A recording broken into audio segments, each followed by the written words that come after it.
I don't have one right now other than Giannis just said everything that we need to hear, that he wants to be a Buck, he loves the city. And that's all I can go by as a coach right now. Rivers said his favorite day of the year going to be after the February 5th trade deadline. Milwaukee will be back home to face the Bulls tomorrow night. Turning to Wisconsin, they've won 6-7 after beating Ohio State on Saturday. The game featured another double-double for Nolan Winter, who became just the third UW player since 2000 to record at least 10 double-doubles in a season. Coach Greg Garden, what's he seen in his junior big man? Just his consistency. He's been pretty consistent all year long. I mean, there's not a lot of down trend with Nolan. The improved strength and weight and endurance helps that. I've always said he plays a little edge to him, and he needs to continue to do that. And he can impact the game, in a lot of ways. Wisconsin sitting in 5th place in the Big Ten. They're off until Saturday at Indiana. Some of America's bravest warriors are returning home wounded. Here's one of them. My name is Norberto Lara. While I was on a combat patrol, a rocket propelled grenade took my arm off at the shoulder. I was discharged from the Army, and I've been working with the Wounded Warrior Project since 2007. You don't have to be severely wounded. A lot of guys have a post-traumatic stress disorder. Being able to share your story kind of helps you wrap your mind around what did happen over there. My name is Norby, and yes, I do suffer from post-traumatic stress disorder, but I'm okay. Don't suffer in silence. Contact woundedwarriorproject.org. Well, the Packers made the hire of defensive coordinator Jonathan Gannon official today. Coach Matt LaFleur said in a release that they were thrilled to add Gannon to the staff, saying he possesses tremendous experience as a coordinator and head coach. Gannon replaces Jeff Hafley after he was hired as the Miami Dolphins' new head coach. With this Wisconsin Sports Zone Network update, I'm Zach Heil, Print.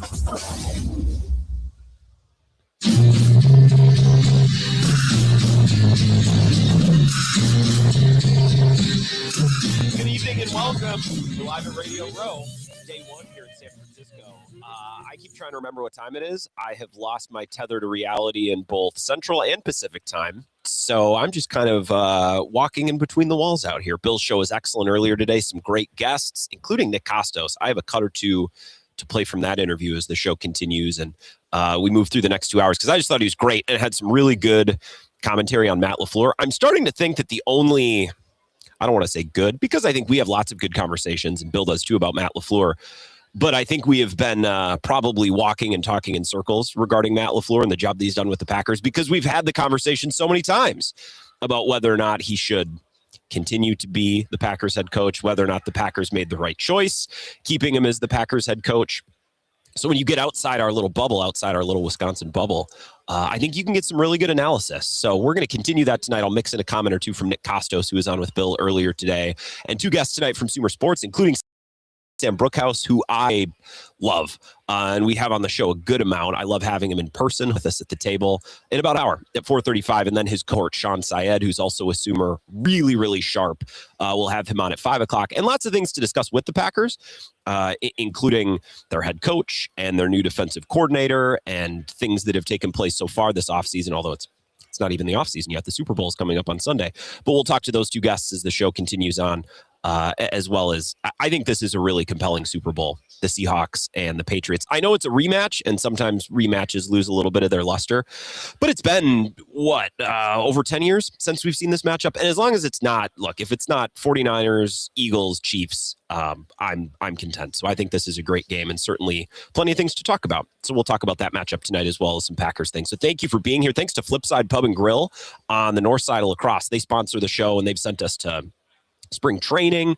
They've always worked with us, but always excited and happy to jump on board. So they'll present the show all week long and bring you all these great guests, just like they bring you, by the way, a delicious fish fry. And they have it year round. The Friday night special is their fish fry, and it is outstanding, but it's even better this time of year. Now that we're through the holidays and we're just in the doldrums of winter, Friday nights are for fish fries. So stop in. And if you're not a fish person, I always point out, even though I'm a big fish person and I think fish fries are the thing, if you're not a fish person, but you don't want to miss out on the tradition, they have a great chicken dinner as well. So you have an option on Friday if you're not a fish person. I know that's not for everybody. So nightly food specials, the best happy hour in town. We're so appreciative of Flipside Pub and Grill for sponsoring the show and helping to send us out here.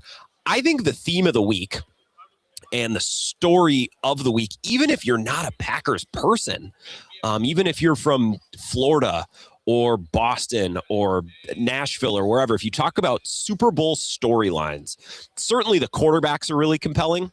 Drake May might just win MVP. The more I read Like I was reading Pete Doherty earlier today, and if you read National People, I was reading Mike Sando on the plane yesterday. Yeah, I was reading on the plane yesterday. Can you believe me? What an intellectual.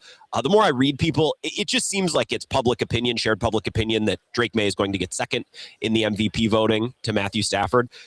And I just feel like the more I read that, the more that it just must be true, because I don't think everyone would have it wrong. So the quarterbacks are a huge story, including Drake May and Sam Darnold, who was, of course, in Minnesota. He was thought to be a bust at one point in time. People still really aren't sure if he's all that good. I was speaking of hyping myself up and talking about all the great habits, I was reading on the plane. I was at the gym the other morning, so I'll just continue to pat myself on the back. The TV, I walked in the treadmill for like 20 minutes. I did almost nothing, but I was looking at the TV up above the treadmill, and the ticker on First Take was, has Sam Darnold done enough to silence the critics, or has Sam Darnold done enough to quiet the haters? I don't remember what the exact verbiage was, but I remember looking at it and thinking, I understand sports talk shows need a talking point, but I remember looking at it and thinking, what does that even mean? He's in the Super Bowl. So if there are critics left or doubters left, like what validity does the criticism or the doubt hold? I just thought, so the quarterbacks are most, definitely huge storylines going into this game. But I think once you get past the quarterbacks, maybe the coaches, certainly with Vrabel first year in New England and Mike McDonald just beginning his coaching career, I think once you get down the list, one of the biggest storylines or one of the biggest themes of the week are the two general managers. And it's Elliot Wolf, son of Ron Wolf, sprung from the branch of Ted Thompson in the Packers scouting school and their front office, and John Schneider, who's been doing it in Seattle for a while, but got his start in Green Bay as an intern or as a part-timer. He auditioned a bunch of times. He sent letters to Ron Wolf. The famous story is he got a hold of Ron Wolf's phone number and called him up. And Ron Wolf in interviews has said, I for the life of me, don't know how he got the number. Don't know how that he knew I was in my office at the time, but it worked out and he came and auditioned and got the job. The two men at the helm of these franchises come from Green Bay and their way of doing things. The 3-ring binder, as Eric on I-90 says, that has been passed down from Ron Wolf through all of the scouts that have then gone to Ted Thompson. So we're talking about John Schneider and Reggie McKenzie and John Dorsey. And of course now Elliot Wolf, who took a little bit of a wayward path. I thought maybe when he got passed up by Green Bay and he went to Cleveland, I thought, well, maybe he's not this general manager in waiting that we all assumed. He eventually lands in New England.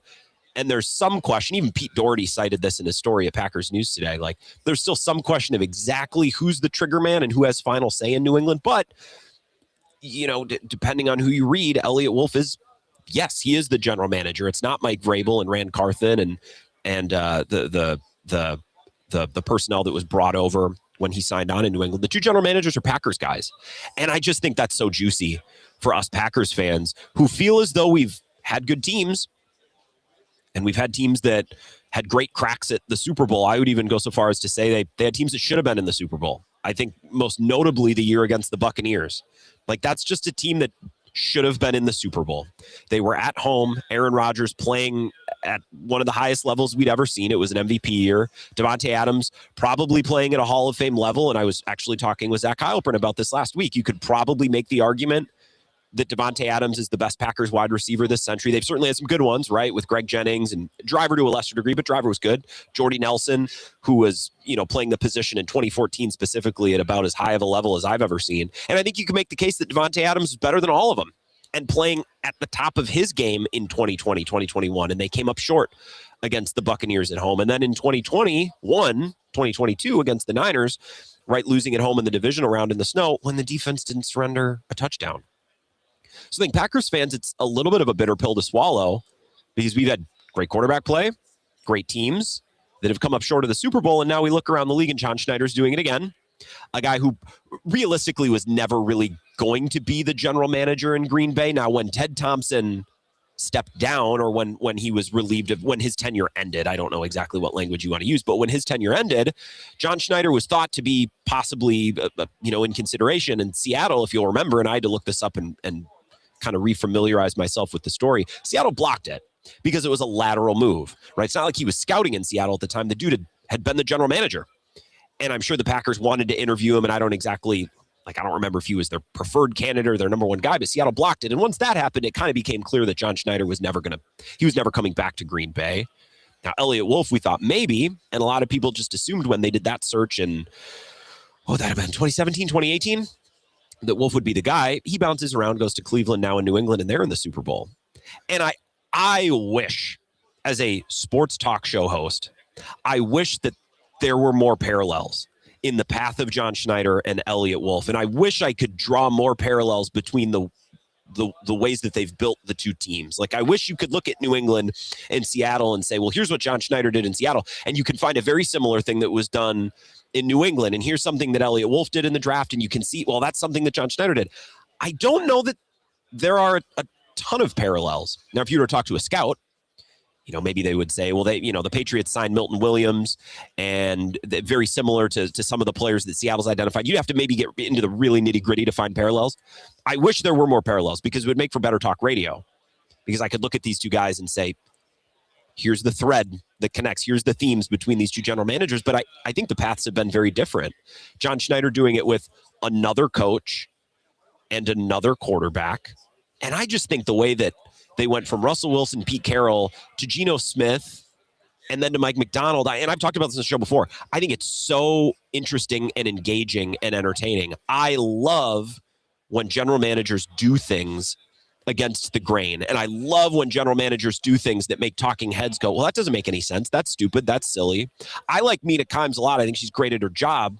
But people were digging up last week the takes that she had when Seattle, which is her team, she's a Seattle fan, when they got rid of Geno Smith to sign Sam Darnold. She said, this is not a good move, right? They're trading away Geno Smith for a lesser player. They're committing more money for a lesser player. Like, not a lot of people thought at the time, brilliant move by Seattle. Sam Darnold will be an upgrade over Geno Smith. I think a lot of people thought at best it would be some type of lateral quarterback move. And moving on from Pete Carroll, or moving even on from Russell Wilson, how could you do that? Why would you do that? I don't know that John Schneider, in his tenure, at least in the last 4 or 5 years, has done a lot of things that people just ranted and raved about in the moment. And I'm sure there were some, but certainly I don't remember it that way. And now they're in a Super Bowl, and I think that's so entertaining and so engaging, because the day that all of these general managers and all that these teams start operating the same way and using the same rules and then it's not going to be entertaining anymore. It's not going to be interesting anymore, because these teams lose their identities and their calling cards. These teams start to lose what makes them them. And I like that. So John Schneider and the Seahawks have certainly taken an interesting path. Russell Wilson, Pete Carroll, now years later, Mike Macdonald and Sam Darnold, with the Geno Smith stop in the middle. New England is a really unlikely story.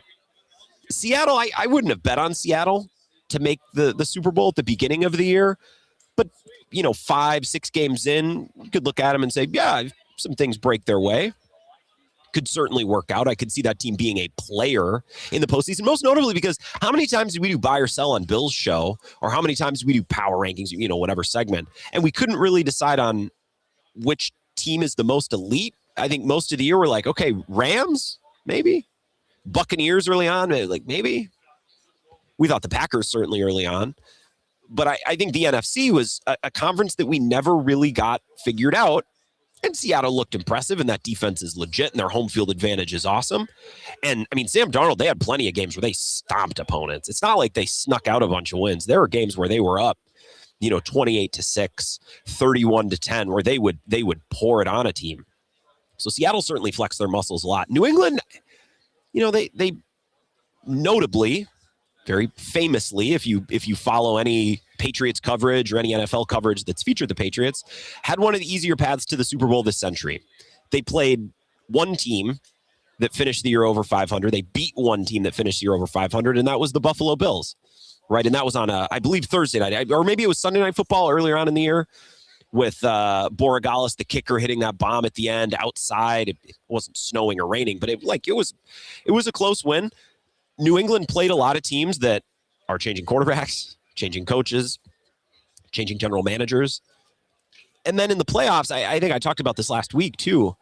I don't know that Drake May and the Patriots offense really ever looked that awesome. They didn't look that awesome against Justin Herbert and the Chargers, and they didn't need to. And they certainly didn't look that great against the Texans and that defense. Drake May putting the ball on the turf a bunch. And then they beat Jared Stidham in the elements, and the only touchdown they scored was basically handed to them by a Jared Stidham fumble inside their own 15, inside their own 10. Look at the Patriots. It's like, well, is this path this impressive? Is it that where Seattle was impressive in many spots? Certainly they had stinkers as well. And Sam Darnold had that real crappy game against the Rams with 4 or 5 turnovers or whatever it was. Seattle looked dominant plenty. New England looked dominant against the dregs of the league, but their schedule was the dregs of the league. So again, I think as the week goes along, and we'll talk with guests like Sam Bruchhaus, who's going to join us at the bottom of this hour, or Shawn Syed, who's going to be here at 5. I think I'm going to be looking for those parallels. I'm going to be looking for those threads. Decisions that have been made by both general managers, again, stemming from Green Bay and their way of doing things, their school of scouting. Be looking for things that have been done to build both of those teams and to build both of those rosters where you're like, yep, that's how you can tell it's John Schneider or Elliott Wolf, and you can tell the parallels, and you can tell, you can tell the connections between these two teams and the way that they're run. I don't know that there are a ton. As the week goes along, I look forward to kind of digging into that and looking into that a little bit. We should probably talk for a minute or two. Packers did finally today formally announce that Jonathan Gannon is going to be the offensive coordinator. Not that we doubted it, we just hadn't heard anything from the Packers. And the Packers put out a statement, and I want to pull it up just because, Matt LaFleur added a couple of words. Brian Gutekunst is going to speak on his extension and some of the annoying. And I talked about that with Bill. Aaron Nagler, Cheesehead TV, is here as well. We were talking this afternoon. I hope to get him on the show at some point this week, but we were talking, it's like, Goody better not speak this week when everyone's doing Super Bowl stuff. Do it next week. Do it when it's quiet. Do it when we'll actually have time to sink our teeth into the press conference and to talk about. And so Goody's going to speak Wednesday, and hopefully we can get to some of that presser or, get into that a little bit. But the statement on Jonathan Gannon, this is the quote from Matt LaFleur: "We're thrilled to add Jonathan Gannon to our coaching staff. He possesses tremendous experience as an NFL coordinator and head coach. I am confident that he'll be an outstanding addition to our organization, as well as a strong leader of our defense. We welcome Jonathan, his wife Gina, and their 3 children, Rocco, Lola, and Angelo, to the Packers and the Green Bay community." And, they have some stats about what he did in Philly and what he did in Arizona. And remember, the rules are, and I love Bukowski. I call these the Peter Bukowski rules, the Locked On Packers rules. Everything good that Jonathan Gannon has done in his past as a coordinator, as head coach, is his doing. It's because of him. And all of the things that he has been responsible for that maybe haven't gone so good, out of his control. In Arizona, what did you want him to do? Not a good roster, poor organization, not his fault. Now in Philly, when he had the talent, he was great. And I think there's some validity to that. Like some certain players, James Bradbury and Hassan Reddick and others on that defense had career years. That could have happened with or without the tutelage and the coordination of Jonathan Gannon. We'll never know, but that's how we break down these hires, right? Again, the Peter Bukowski rules, the Locked On Packers rules. Poor Pete. I love Pete, but I can't help myself. Everything good that has happened under the coordination or coaching of Jonathan Gannon is because of him. Great coach. Highly respected around the league. And everything that didn't go so great, again, what'd you want him to do? He didn't have the tools to succeed. He didn't have the infrastructure, the framework around him, or something like that. That's how it works. I'll take your texts throughout tonight's show if you are wanting to participate. I won't be able to take your calls. Apologies. But I can take your texts. 608-321-1670. And you can comment on the live stream as well, the Wisco Sports Zone app. Subscribe to the YouTube channel. I'm going to try to post as many individual interviews as I can this week. Hopefully I can get to almost all of them. And you can watch for those. I always post our interview with Jesse every week from Badger Connect on Wednesdays as well. But that's a good way to kind of maybe stay tethered to some of the video content and some of the things that we're doing at Radio Row this week. Again, thanks to Flipside Pub and Grill. So we'll resume. I want to play you a comment from Nick Costos. You Better You Bet on the Westwood One Network. And I don't think he's been on this show before. He's done plenty of Wisconsin radio hits. He's been around a long time. He's really good at his job. And he gave an interesting thought to Matt LaFleur and some of the things that have transpired with his coaching staff and the coaches that have been on his staff and have gone elsewhere. So I want to play that for you when we come back. I'll get to some of your texts. And then Sam Bruchhaus is going to join us coming up at 4:30 from Sumer Sports. So that's all coming up next on the Wisco Sports Show. We're live here at Radio Row thanks to Flipside Pub and Grill. This is the Wisco Sports Show with Grant Bills on the Wisconsin Sports Zone Radio Network.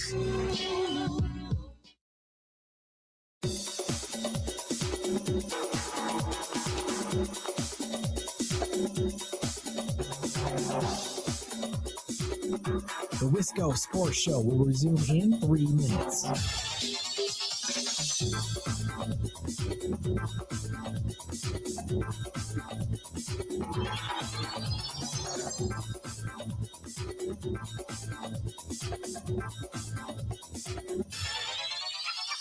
The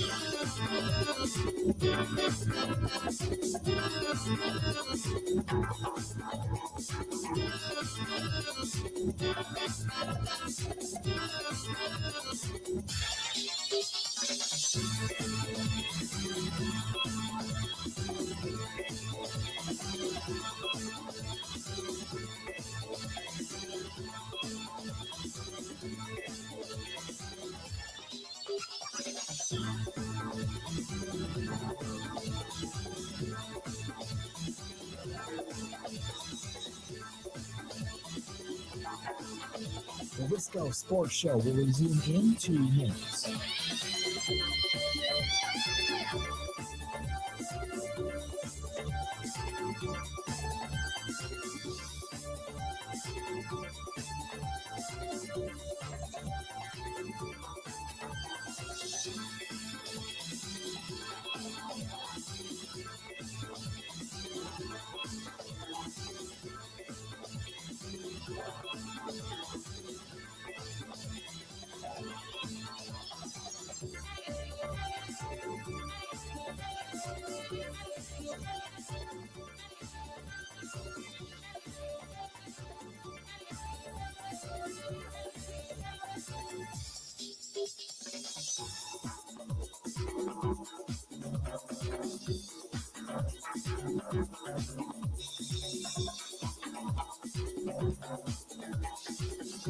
The Wisco Sports Show will resume in 1 minute.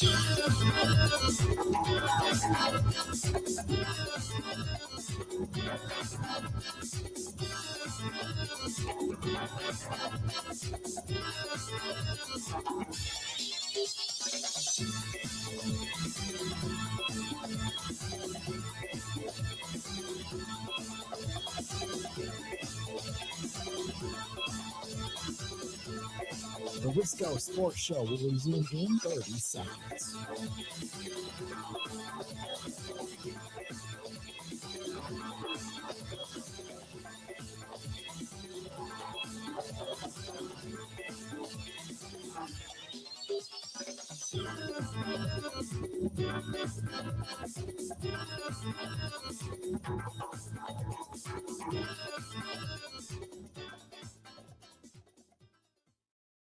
I think it probably speaks pretty well of LaFleur that he's kind of eschewing what much of his peers have done and kind of going outside the box a little bit. So I kind of like it for Matt LaFleur. I think the Packers did the right thing retaining Matt LaFleur and Brian Gutekunst for another year. I think like with a healthy Micah Parsons, it's going to change everything next year for the Green Bay Packers. So I really like it. And I don't know how you look at like Sean Mannion gets hired as the Eagles offensive coordinator, and he's going to probably be the play caller, right? Yeah. I don't know how you look at that and say, this is anything but a positive and something that speaks anything but really well about Matt LaFleur. Yeah. As a head coach, that guys from his staff are getting pilfered to go elsewhere, like Jeff Hafley getting hired as the head coach of the Dolphins. I think that speaks really well for LaFleur. Yeah. Like LaFleur took a shot on him. He's the head coach of Boston College, realizes he can't compete in the NIL age, gets hired as the DC in Green Bay. Now he's the head coach of the Miami Dolphins. Yeah. I think it speaks really. So that's Nick Costos earlier today on with Bill Michaels, and you can go back and you should listen to that entire interview. He was on in the second hour, the bottom of the second hour, right after Lindsey Rhodes. And it continues a trend that I think we're going to hear throughout the week. If you're following us out here at Radio Row and you're listening to these shows, again, we're out here thanks to Flipside. Appreciate their sponsorship and their support. Anytime we travel, they take the show on the road.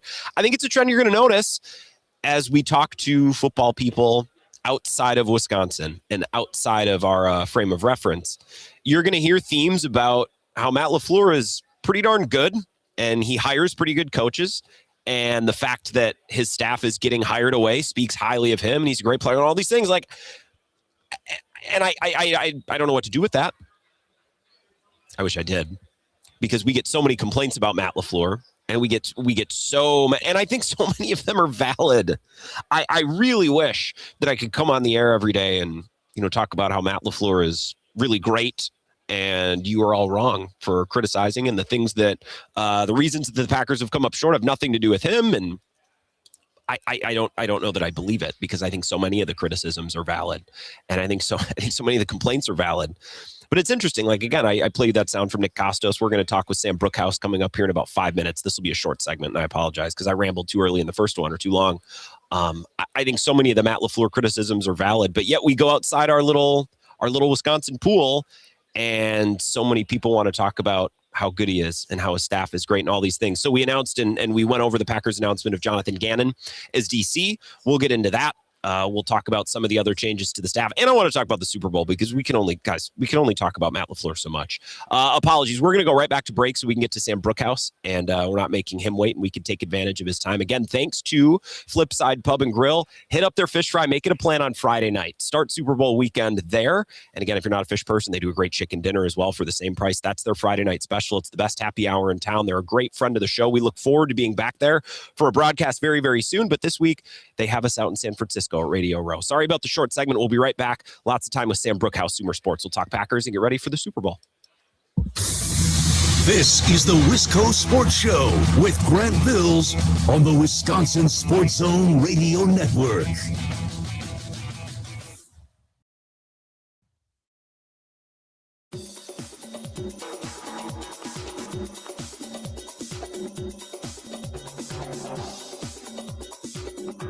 The Wisco Sports Show will resume in 5 minutes.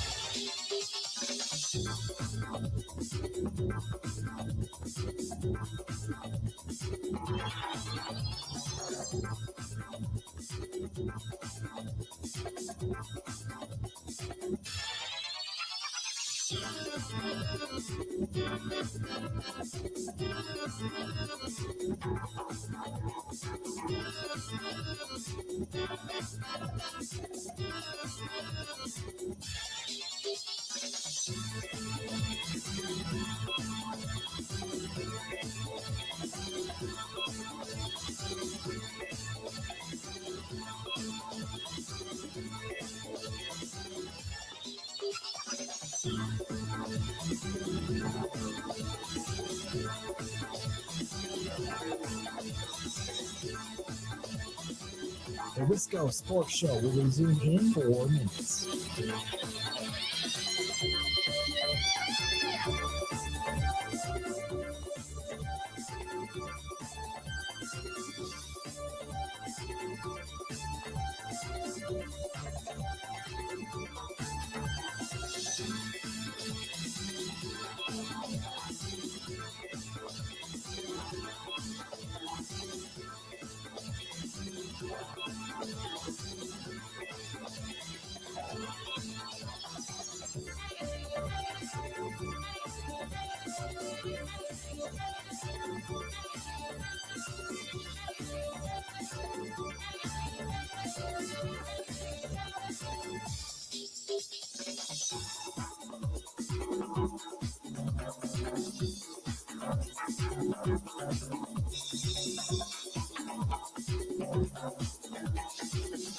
The Wisco Sports Show will resume in 3 minutes.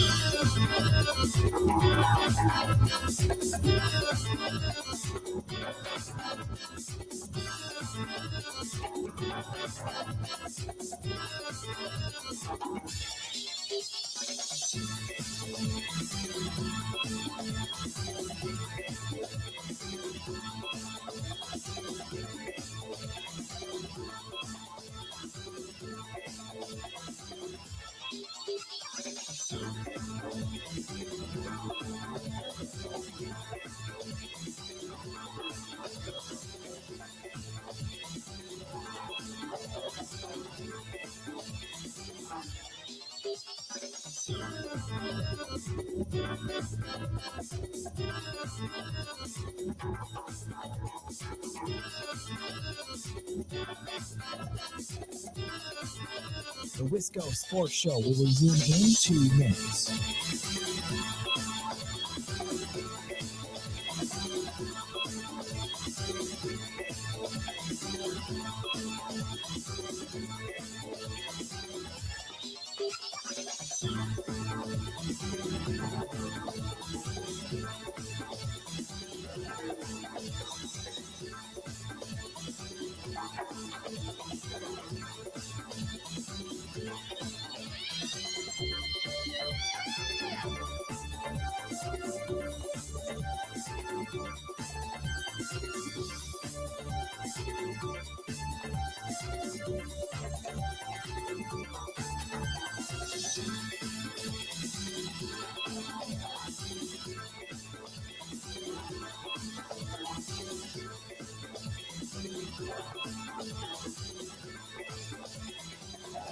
The Wisco Sports Show will resume in 1 minute.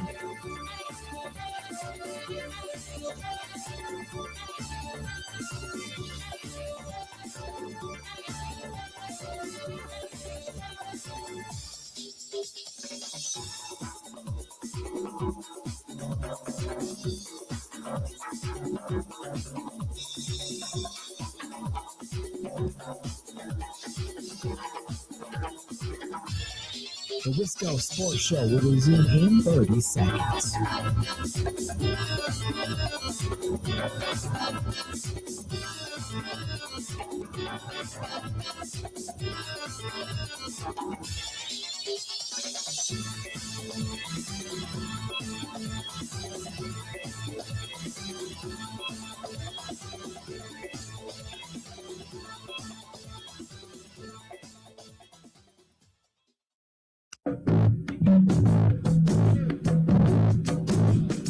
Welcome back. It's the Wisco Sports Show. We're live here in San Francisco. Flipside Pub and Grill, what a great presenting sponsor. And again, I will not be back in time for a Fish Fry Friday. We're getting back on Saturday, but in short order, I got to get down there because it's fish fry season and they have the best happy hour in town. So stop in after work with coworkers or maybe with friends to get away from your coworkers, whichever you prefer. Flipside Pub and Grill, and like their Facebook page, they're always keeping you updated as well. Joining us now, friend of the show, but always a little bit extra special at Super Bowl because we get to have him in person at the table. It is Sam Bruchhaus. Sam, hello. We're not on your home turf this year. Last year was New Orleans. True, yeah. You're a Tulane guy, but it's a pleasure to see you. Thank you for joining us. Man, y'all are talking about Fish Fry Friday. I was actually in New Orleans this past weekend, and you're one of my favorite people in the industry to talk about food and music. Yes, thank you. So now I'm just sitting here, and it's 2:30, 3:30. You're running a little low on food at the Super Bowl, doing a lot of radio hits and stuff like that, and I'm thinking about fish fry, and I'm like, ooh, man, that sounds good. So what kind of fish? Because Wisconsin fish, it's battered in beer. Yeah. It's fries, coleslaw rolls. So like New Orleans, I would imagine it's different. Is there a southern, like redfish? Yeah. So you don't really, we don't really fry redfish. The thing that I had the other day, which you're starting to lose a little bit because the industry in South Louisiana is speckled trout. Oh yeah. And so they had that fried at Arno's, which we went to on Saturday. And man, it was great. So you told me I need to get Vietnamese out here. That's my mission tonight. Yes. Well, Bill Michaels and all of my cohorts are at opening night. I'm just going to go look for food. So that's my mission tonight. It is my mission this week. Well, I have a couple different missions. I got to ask everybody about Matt LaFleur. Okay. And I said in my opening remarks before bringing you on, like we're all over the guy. Some Packers fans have been over the guy for years, and I don't think that's unique to Green Bay. That's probably true of a lot of teams.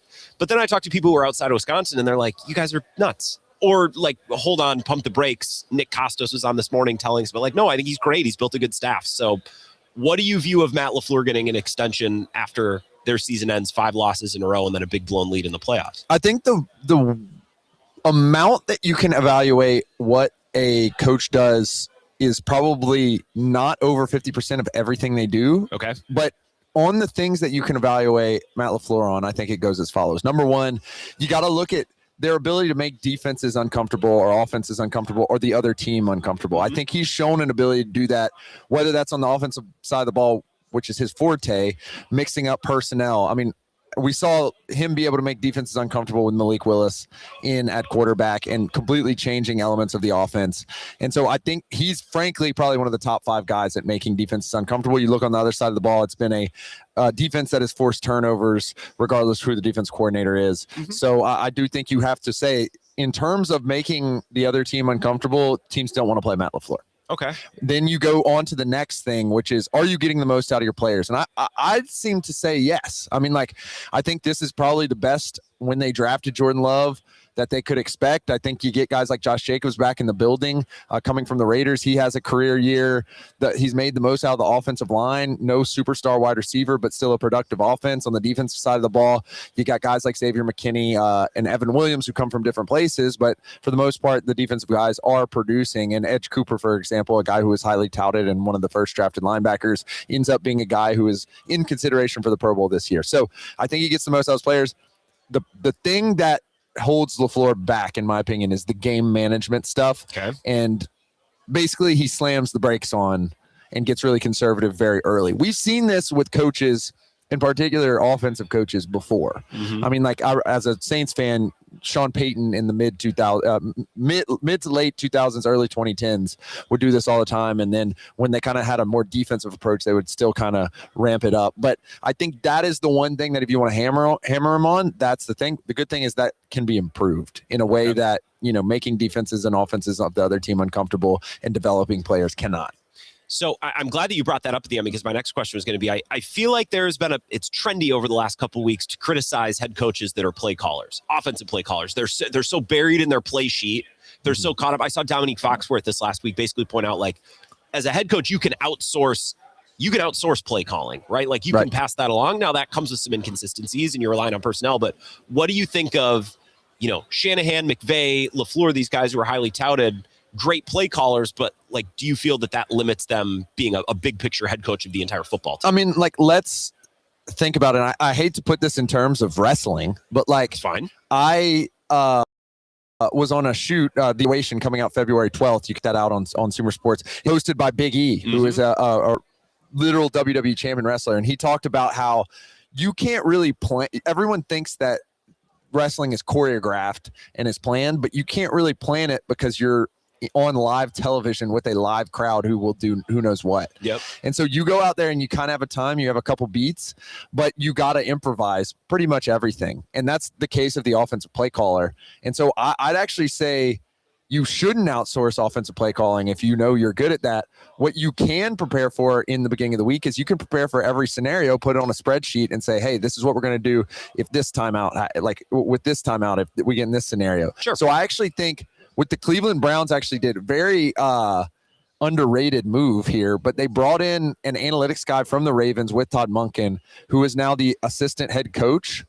And that's not really a position. That's a position we typically see for like a position coach who is not necessarily a coordinator, but you think could become a head coach in the next cycle, such as Dan Campbell. Got something to him that's hard to quantify. Correct. That's not what this guy is. He's literally just the game management guy. Like, he is the head coach of game management. Well, and Vrabel's got John Stryker, or is it John Stryker? Yeah. They always talk about him up in Boston. Yeah, one of those guys. Exactly. So I think you should be outsourcing that, because then you can focus on the improvisation and trying to do the hard part, while the things that for the most part we have figured out, the analytics geeks like me, which is like fourth down decision making, field goal decision making, and then to a certain degree timeouts, which is a little bit more read and react. That guy's just focused on that, and that can get you, I mean, quite an amount of production just based off of that. So if I did have a recommendation to make, just like go ahead and get an assistant head coach. I think that's something that popped up with like yesterday or 2 days ago with the Browns that I think we're going to see a lot more of. Okay. I want to talk about the Super Bowl. One more thing to build off of that, because you mentioned analytics, fourth down decisions. Do you think we ever get to a place where the field goal becomes more in vogue? Because Sean Payton, his decision-making got a lot of people talking about that after the AFC Championship game. So talk about folks' reaction to that. No, I don't think so. And the discussion of just taking the points makes no sense. And they're like, well, there's all these new rules. The whole point why you shouldn't take the points is because of the kickoff. It's not the opposite. Like, the idea that I'm going to get 3 points and then risk a return where we know that on returns, I need to check the final numbers, but in the middle of the year, the average starting field position was like around the 30. Like, then you get 2 first downs. So you randomly get 2 big plays and you're in field goal range. And so that's why the expected points of the 30 is like 1.5. So you're not actually even getting, like, you're technically adding 3 points than just taking a whole nother 1.5 away distributionally. Sure. In a way that if you go for it within the 5, you are actually expected to score before the other team scores. And I don't think people really understand that. And there is situations, and that there's like, some things are run on simulations. So that's ESPN's, for example, runs on simulations. So it'll bake that in a little bit more, where like the basic open source ones are based off the idea that an offense is always trying to score, which is a good assumption, but not necessarily a great assumption.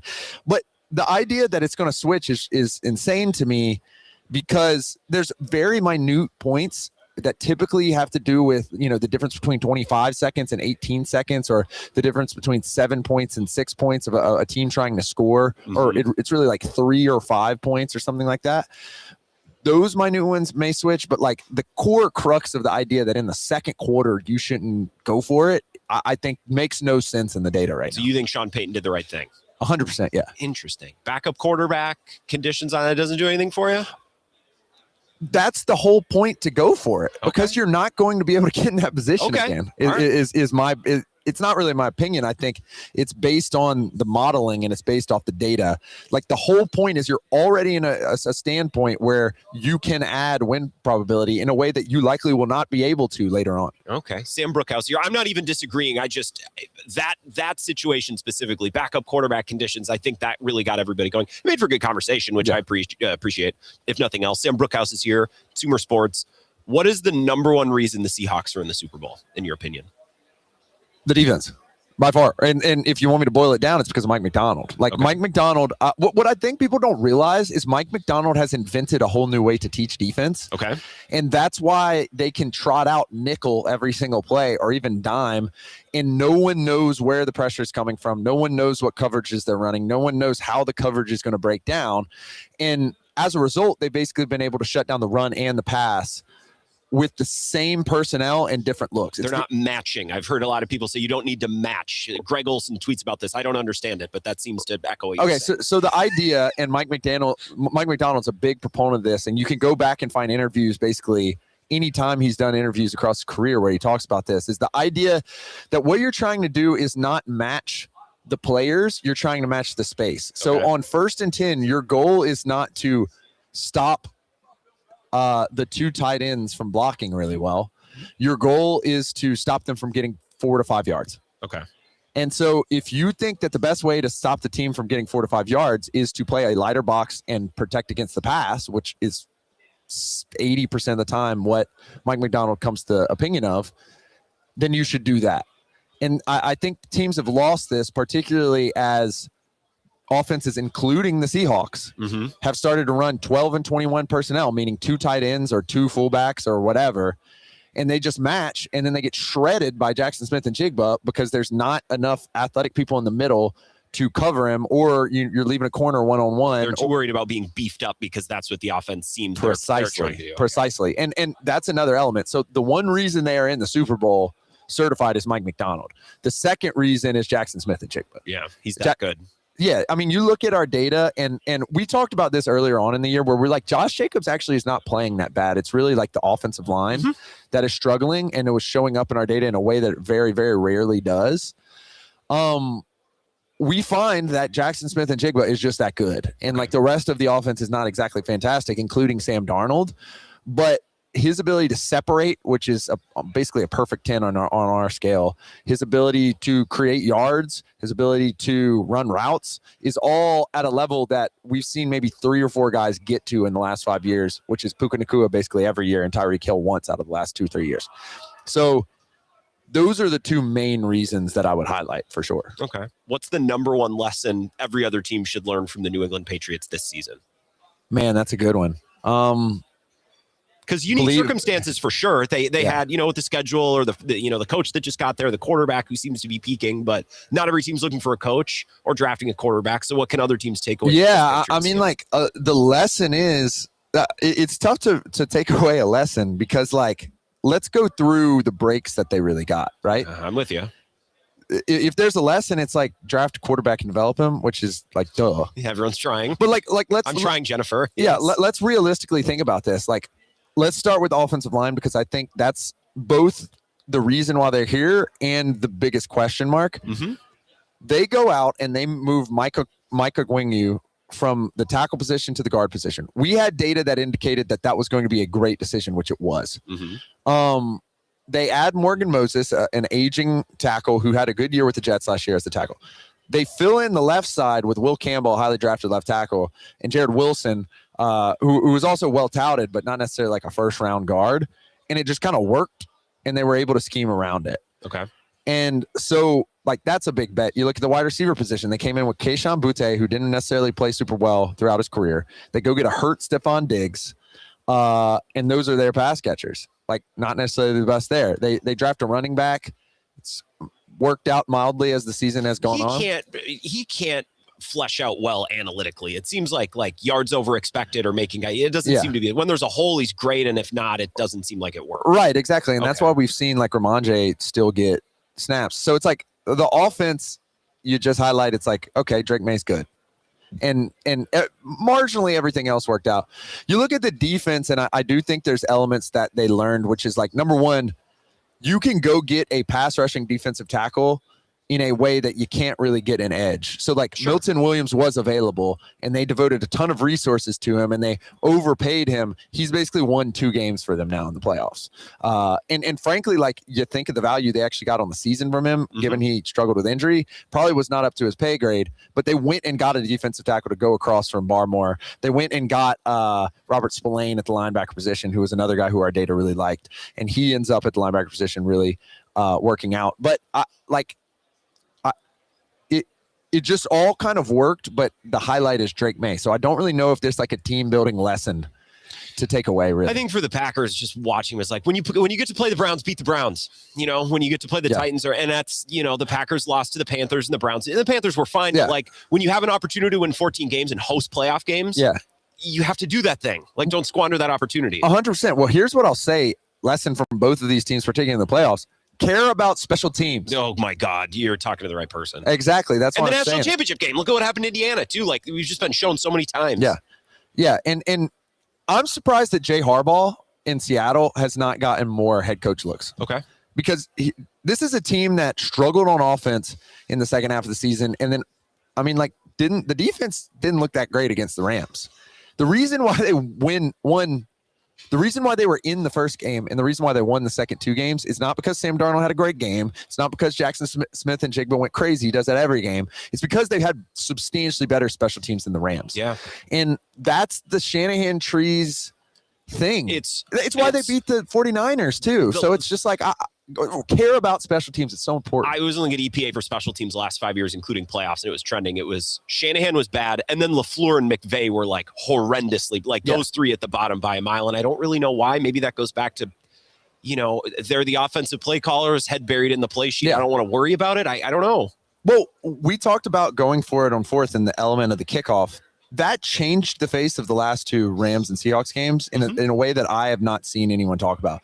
The Rams, after they moved on from Cardi, who was extremely effective at dirty ball kickoffs.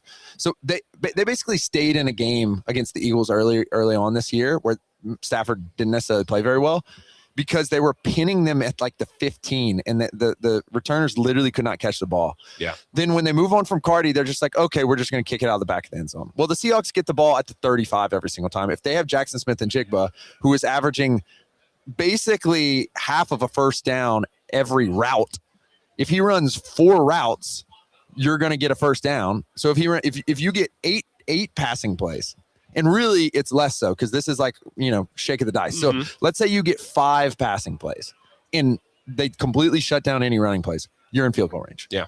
Just because you decide to kick it out of the back of the end zone. That makes a huge difference in both the Patriots and ironically, this is the first game I think that the Seahawks are going to play in the playoffs where they don't have an insane advantage on special teams. And I think that'll actually show up in the game. And I'm excited to see that. I have Sam, I appreciate you. I have Shawn coming up 5. What should I ask him? Like, what's in his wheelhouse? Man. So I said said Mike McDonald is the reason. He's going to be able to break down the scheme points of what Mike McDonald can do in a way. I can break down the data for you. He's going to break down exactly how he's teaching, and he's going to break down exactly what the schemes are on the back end that make quarterbacks and everyone else struggle so much. Excellent. Well, we'll start there. And I think this is a really juicy Super Bowl. I know it's a rematch, but I think it's great. Yeah. I appreciate the breakdown and the Packers' thoughts as well. Appreciate it, man. Thanks for the time. Yeah, no problem. Thank you. We will be right back. We'll wrap up hour number 1. Then we'll get to Shawn at 5. This is the Wisco Sports Show with Grant Bills on the Wisconsin Sports Zone Radio Network.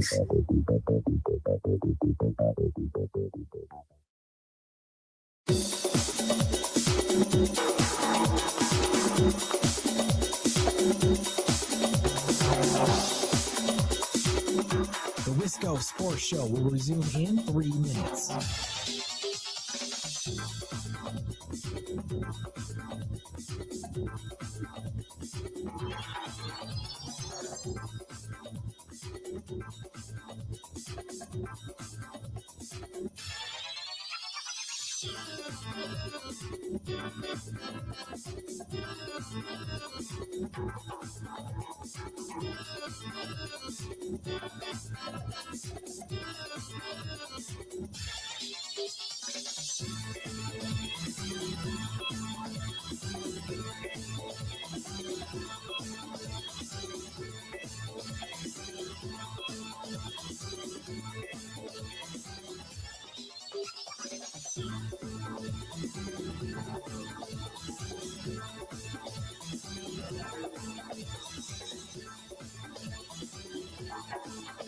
The Wisco Sports Show will resume in 2 minutes.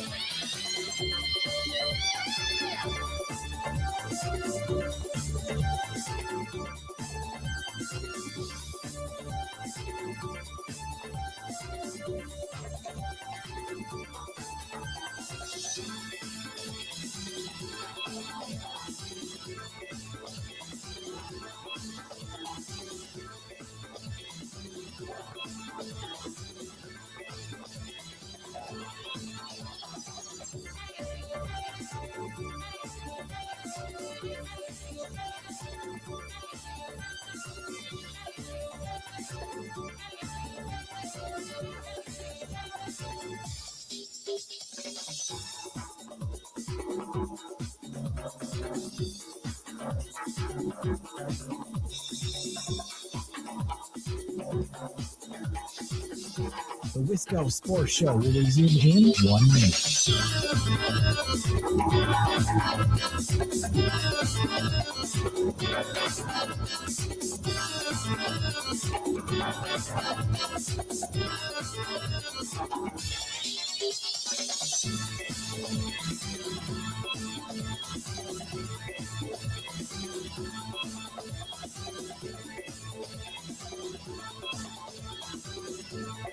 The Wisco Sports Show will resume in 30 seconds.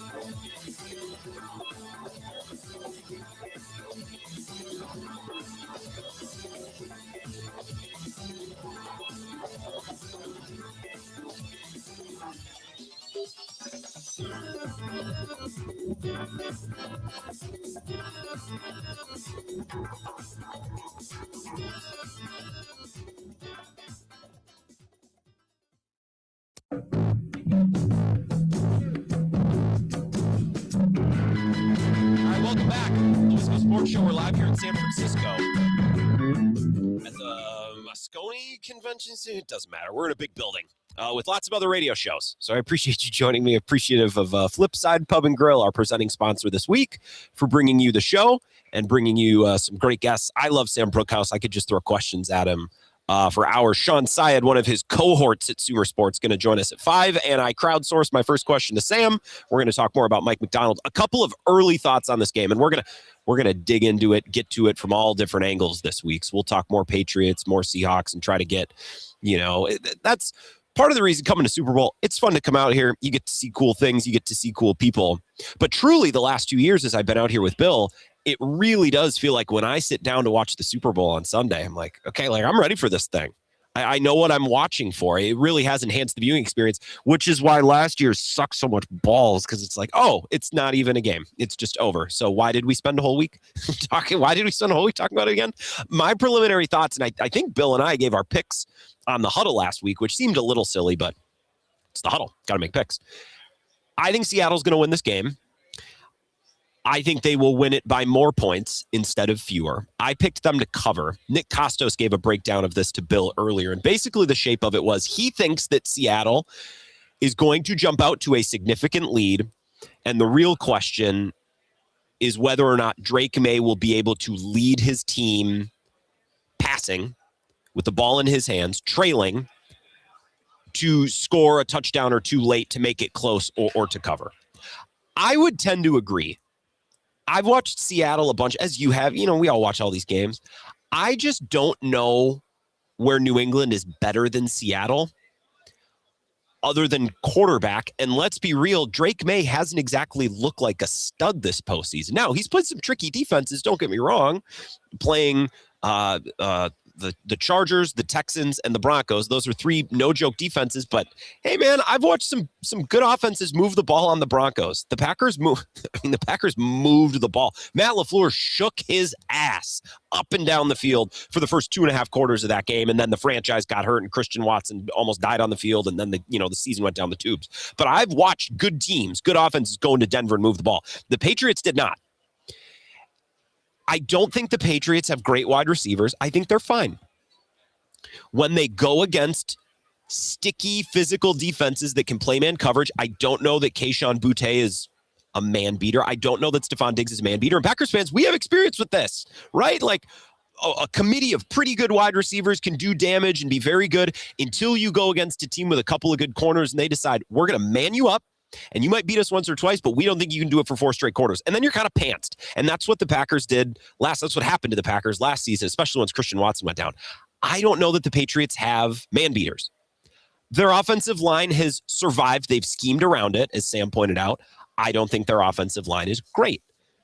Ramondre Stevenson is a physical, good running back. But again, if the most useful or most consistent or most dangerous piece of your offense is Ramondre Stevenson, I'm not sure how you're going to score. And I don't think the Patriots can win this game 17-14. That's my early gut read on it. And I've been watching the live stream. Rick and Spencer, appreciate your commentary. Clemhead Mike, I'll get to the text line in hour number 2 as well.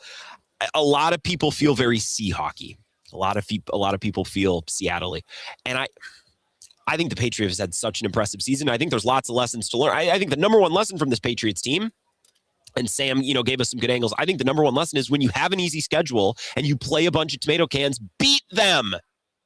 Don't win 10 games, win 14. And get a number 2 seed and play at home the first 2 weeks and be more rested than your opponent because your opponents have been traveling and going on the road. Win 14 games when your schedule gives you an opportunity to win 14 games. I don't think the Packers' schedule gave them an opportunity to win 14 this year, but it certainly gave them an opportunity to win more than 9. And that's the amount of games that the Packers won. Like, they should have beaten Cleveland. You could make the argument. I'll give you one of that. Look, I'm not the kind of guy who looks at every Packers loss and say they should have won them all. It's not how the world works. It's not how the season works. But you should have beaten either Dallas or Philly. You should have been able to beat Carolina at home. The Mike Vrabel New England Patriots did not lose those types of games this year. So you can say, well, they had the easiest schedule. They had the easiest schedule that anybody's played this century to get to a Super Bowl. Well, guess what? And we'll talk more about this throughout the week. I'm hoping to get our guy Mike Felger back on from the Sports Hub in Boston because I want to ask him specifically about this. I've heard him talk about this on his show. You give the Matt LaFleur Packers this year the schedule the Patriots had, I don't think they win 14 games. I think they win 10 or 11, and they're the 3 or the 4 seed instead of, as the Patriots are, the 2 seed, and you get to struggle through the playoffs a little bit because you set yourself up with a bunch of regular season wins against, sure, lesser teams, but you beat all those lesser teams. I can't, in good conscience and in good faith, look at the Patriots' regular season in which they beat one team that finished over 500 and a bunch of their opponents fired their coaches. It's an awful schedule. I can't, in good faith, look at that and say, well, fluke. Because Packers fans, let's be real. If the Matt LaFleur Packers played against that schedule, they're losing a couple.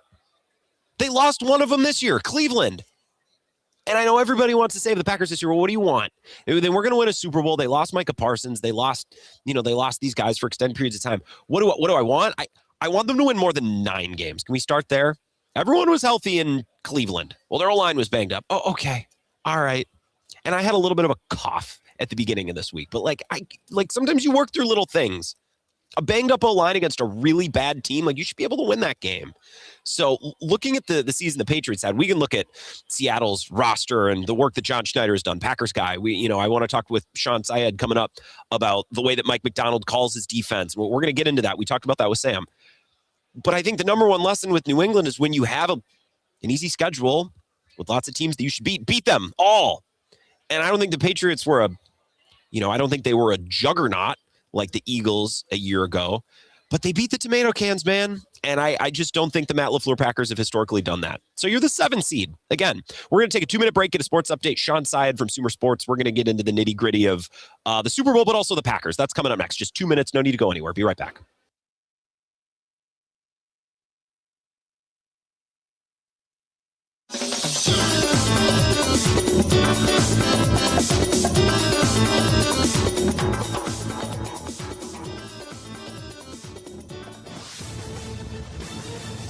This is a Wisconsin Sports Zone update. Well, Wisconsin getting some much-needed time off this week after going 2-0 last week with wins over Minnesota and Ohio State.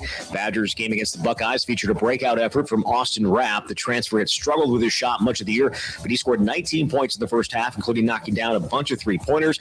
Well, that was good to see. Coach Greg Gard even more encouraged by the other things the 6'10" Rapp gave them. You know, everybody will be excited about his 5 for 7 from 3, but as I told him after the game, I'm more excited about the improvement that I saw in other facets of the game, playing physical, rebounding, coming over and chesting up on dribble penetration, putting his face in a battle for a rebound, things that he wasn't as accustomed to doing 60 days ago. He knew that in order for him to be consistently on the floor, you're going to have to do that stuff. Wisconsin improved to 16-6 on the year, 8-3 in the Big Ten. They don't play again until Saturday when they travel to Indiana. It's the start of a 5-game stretch where they play against teams with winning records in the conference. Right now, Wisconsin sitting in a tie with Purdue for 5th place, 1 game back of 2nd, 2 back of 1st. Turning to the Bucks, their struggles continued yesterday with a blowout loss in Boston. All eyes remain on Giannis Antetokounmpo and whether the team will attempt to trade him before the February 5th deadline. Some of America's bravest warriors are returning home wounded. Here's one of them. My name is Norberto Lara. While I was on a combat patrol, a rocket propelled grenade took my arm off at the shoulder. I was discharged from the Army, and I've been working with the Wounded Warrior Project since 2007. You don't have to be severely wounded. A lot of guys have post-traumatic stress disorder. Being able to share your story kind of helps you wrap your mind around what did happen over there. My name is Norby, and yes, I do suffer from post-traumatic stress disorder, but I'm okay. Don't suffer in silence. Contact woundedwarriorproject.org. Well, the Packers made it official today, announcing the hire of Jonathan Gannon as their defensive coordinator. Matt LaFleur said in a statement that they were thrilled to add him to the staff, brings tremendous experience as a coordinator and head coach. With this Wisconsin Sports Zone Network update, I'm Zach Heil.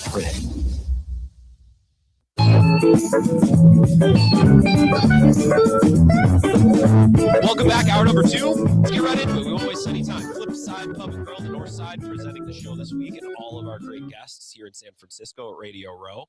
And a cohort of Sam Bruchhaus, who's on the show a bunch. He was at the table about a half hour ago. Shawn Syed, Sumer Sports, is here. And Shawn, before Sam got up, I actually asked him, like, what should I ask Shawn? Like, give me something. What's in his wheelhouse? And he said, well, you know, an extension of this and that. Ask about the scheme of it all, some of the things that I talked about. So I want to get into the Super Bowl because I think it's a really compelling matchup. But I want to start with the Packers because I was telling you over the break, like, we don't like Matt LaFleur. They were the 7th seed again. We feel like the team underperformed again. What's your big scope of the Packers? And I guess if something jumps out to me, we can zero in on something a little bit more specific. Yeah, I mean, definitely you feel like it's an underperformance overall. I think that losing Micah, I don't have to tell anyone that. Like, that is such a big deal for your defense. I think that really sunk things. I don't know. It's hard for the Packers because, like, I look at them and even going into the playoffs, it's like, oh, like, you know, this is one of the teams that you think maybe could make a run in this situation. Like, I still feel quite good about Jordan Love. I think you're able to hopefully improve things a little bit on the offensive line. I think Eagles fans are really hoping that you bring LaFleur's offense over to Philly with Sean Mannion. So it's easy for me to say it because I don't have to live it all the time. But, like, I think you still feel good about what you got going on in the Packers. I think Micah's health, that's going to be really, really a big deal, though, for the defense. Devontae Wyatt was another player. I think it was Mike Renner who explained it on my show like a month or so ago. Devontae Wyatt and Micah Parsons were the two guys who just got in the backfield. Like, they didn't really have any great run stuffers other than Micah Parsons. They didn't really have any great passers, but those two we're going to get in the backfield, and that will disrupt, and someone will make a play.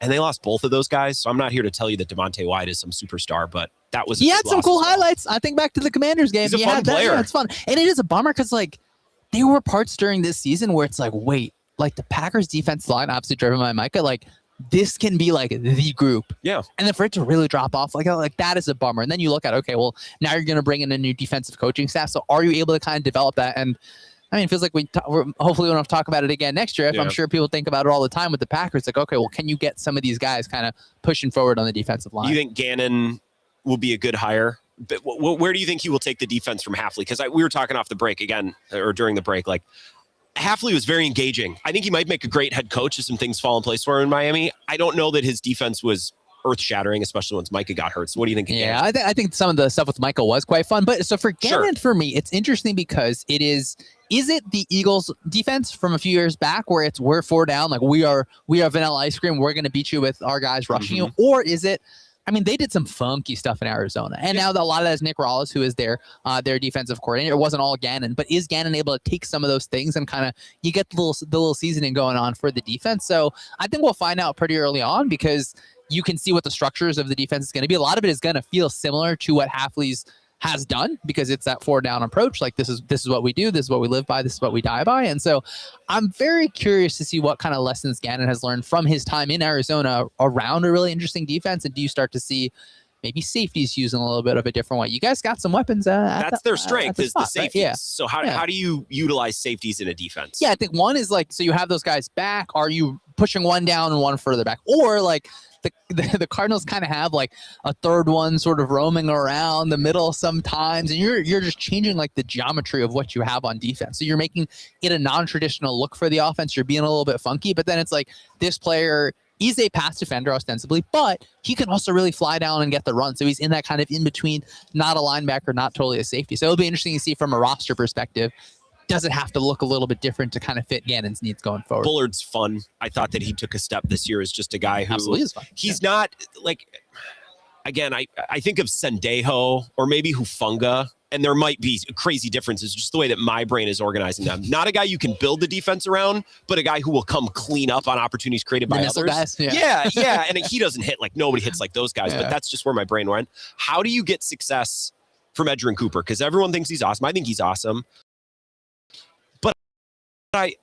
He's not jumping up. Like I watch Christian Ellis in New England, like, oh, that's a badass. Like he's making plays, but how do you get that out of him? Yeah, I think part of it, Gannon's like scheme, I think maybe it's like streamlining things a little bit for linebackers where you're able to play like hard, fast downhill. You're able to be in that zone coverage role, just make it feel a little bit different. So, okay. I mean, I do like Edge Cooper. Like it could just be like bias from seeing things, just like when that guy goes downhill, it's like bad things happen. Yeah. Dude goes downhill with bad intentions. So, linebacker, I feel like is the hardest position to evaluate for obviously quarterback as well, but from the college level to the pro level because of how different things are. And then even within the pro game, it's like so many things matter. Like when you have the wreckers up front on the defensive line, the linebacker's life is so much easier. So you're hoping that, hey, you get a healthy defensive line, the spillover effect from that. Like you can really feel that, I think, on a defense. And I don't mean to undersell like the loss of Micah Parsons. We all know that. I think the tough part is, let me ask you one more Packers thing.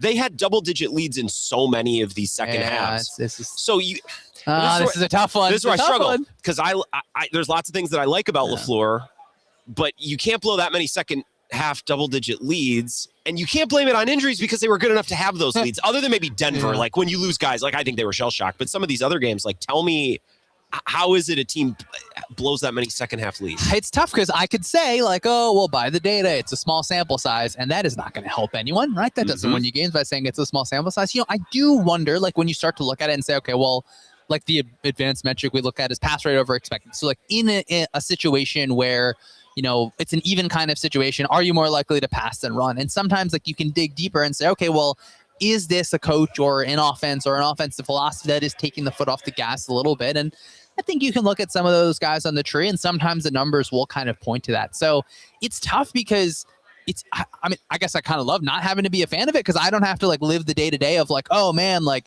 when you have an offense that is, we're going to go for the kill over and over. Yeah. I love that. But I don't have to deal with the 3 games a year that like it's that kind of down south fault. Yeah, and I think just especially the Bears game, they blew double-digit leads in both of the Bears games. But the second one, like Rasheed Walker just went down the tubes, man. Like there were just so many concepts or plays that I think were there, and if your left tackle can't hold up, that was just a theme for me, I guess, down the stretch. Both of those Bears games are going to stick in Packers fans' minds. But Shawn Syed is here, Sumer Sports. I asked Sam what I should ask you, and he said, ask him about Mike Macdonald and the specific schemes, the way that he's teaching it, what they're doing in Seattle. So tell us exactly what makes Mike Macdonald such a good schemer and play caller. One of the biggest things is like his like teaching progression. Like it is very much set. Like, oh, it's not like, oh, like the linebacker is doing this, the cornerback is doing this. A lot of things is starting with just like X's on a chalkboard. So it's like, okay, well, you can plug and play different parts and different pieces. And you could think like, oh, this is so easy. Why doesn't everyone do it? Well, everyone doesn't do it that way. So he's building his teaching progressions in really positive ways. And the coolest thing this year for him is like, he just doesn't have to blitz. Like his front four, like we Packers fans obviously know, when you have the front four that just takes care of business, like that is the defensive coordinator that you want to do because you can kind of sit back and take points. But I think McDonald has like a lot of that fun blitz spice, and you can see the way he, like everyone will talk about Nicky Manoir, like, oh, this kind of like skeleton key in the defense. But I love that McDonald sees offenses as like, hey, this is more of a down and distance type thing as opposed to oh, you have a second tight end on the field, I need to kind of shift every single thing I'm doing. So his confidence in his best 11, like it is really, really cool, I think, to see on a down-to-down basis. And we got into that with Sam a little bit too, and I'm not going to lie. I see a lot of things on Twitter. I hear things on broadcasts. I'm like, that sounds like it makes sense. I don't maybe fully understand it, but the idea that you don't have to match personnel just because they have, larger bodies in there, we don't have to match that, depending on down and distance, thinking more situationally or thinking in space, maybe not personnel. Who's a player on the Patriots that not a lot of people talk about who's been really good and who's integral to their success? Yeah, I mean, Milton Williams, it's tough because he obviously missed a lot of games this year, but like when you look at the Patriots defense overall, you can say, oh, well, they're like not awesome against the run, but then like you get Milton Williams back, you get Tonga back. Like those guys are fun to watch inside. So Milton Williams is a great one because I got to talk to him last year at opening night. He was with the Eagles, of course, last season, and he's being used, I think, in a few different ways. So it's just like, it's really cool to see the big free agent contract guy actually just performing really well. Because usually like you're not getting that situation. How do you parse through? Because I don't want to say there's a million Milton Williams. There's not, but there's always a player or two every offseason. It's like small sample, really good team. That guy's a stud. His team's probably not going to pay him. He might be worth it, but we don't know if we take him out of that context. So how do you parse through that? It's tough because like there are only X amount of people on this earth that can rush the passer. Like that's the fact, right? And so you are going to have to take some swings. And the Packers, obviously you draft, and then you take the big swing on Micah. So you have to really be able to figure out, okay, can you project it? Because for Millen, it was like, oh, well, you're not playing every single down in Philadelphia. And, you do get injured with New England this season. But when you just see the one-on-one dominance kind of over and over, and then now you trust your defensive staff, well, we can get those one-on-ones. We're not going to feel like, oh, he's going to get double teamed all the time because we have our ways around that. So, all this stuff is projection, right? Like I think about the draft all the time. I get asked about the draft sometimes on Radio Row, and it's like flip a coin. That's probably the chances that your pick is going to hit here. Well, and New England with that schedule, the way their quarterback played, and they had a bunch of money to spend. So it's like baseball, right? There are certain teams, that's an overpay, but it might not matter. Rookie quarterback contract. Yeah, and similarly with New England. How does New England score enough to win this game? That's the question. I think it's shenanigans. I really do. I think that you have to have some sort of trick plays just thinking about how good the defense is. And the Seahawks are going to they're going to have 5 defensive backs on the field all the time. The Patriots, I think where it's like, oh, you get heavy, whereby you get an extra tight end, you get extra running back, just keep on throwing on. Are you going to continue to play that light of a defense if we put 3 tight ends? Really, really, I think challenge that. And I want to see Drake May, who has done a phenomenal this year in so many different splits. It's just there's going to be a few times where you're going to be under pressure and it just can't end up in a sack. Your drive is going to kind of fall off there. So I would like to see early on, maybe you get the ball first. Maybe we're pulling our trick plays kind of out early because I do think it'll be a low scoring game overall. I don't think that's particularly controversial to say. So it feels like, hey, McDaniels has been in this situation like 8 or 9 times. He's been in a lot of Super Bowls. Hopefully, hey, this is the time I need to push this button. A guy who realizes we're not going to be able to line up and play a normal game and probably win in most instances. That experience is an interesting point. Have the last 3 weeks, Chargers, Texans, Broncos, maybe shown us that Diggs, Boutte, Kyle Williams, maybe that group isn't, I don't want to say Super Bowl caliber because they're in the Super Bowl, but has that group maybe been a little bit exposed in the postseason? I think about it a little more from the offensive line perspective than the wide receivers. Not that this is some bad offensive line. You are getting, Campbell back from injury and stuff like that. It's the center, left guard, left tackle. That's just it's not as high of a quality pass blocking, I think right now than the right guard and right tackle. So that's been a situation where sometimes you can kind of see that a little bit because the Texans, those pass rushers, they're just going to beat everyone. That's just kind of how you live. So I felt like you've seen that. And then, May has not played his best ball these last few weeks. So I think it could be easy to say, oh, the Patriots haven't played anyone. One, they don't choose their schedule, of course. And you still win those games. And then you literally just have to win one more. And then it doesn't matter who you play. You get to hold the trophy at the end of the day. Well, and that's what I said in the segment before I brought you on. It's it would be easy as a Packers fan to gripe. It's if my team had that schedule. The Packers lost to the Browns. It's one thing to get an easy schedule. It's another to win 14 games and to set yourself up the way that the Patriots. This hiring goal, who do you think the best hire was? What's your favorite? Ooh, interesting. And I checked because I was is there a slam dunk obvious? I don't know that there is.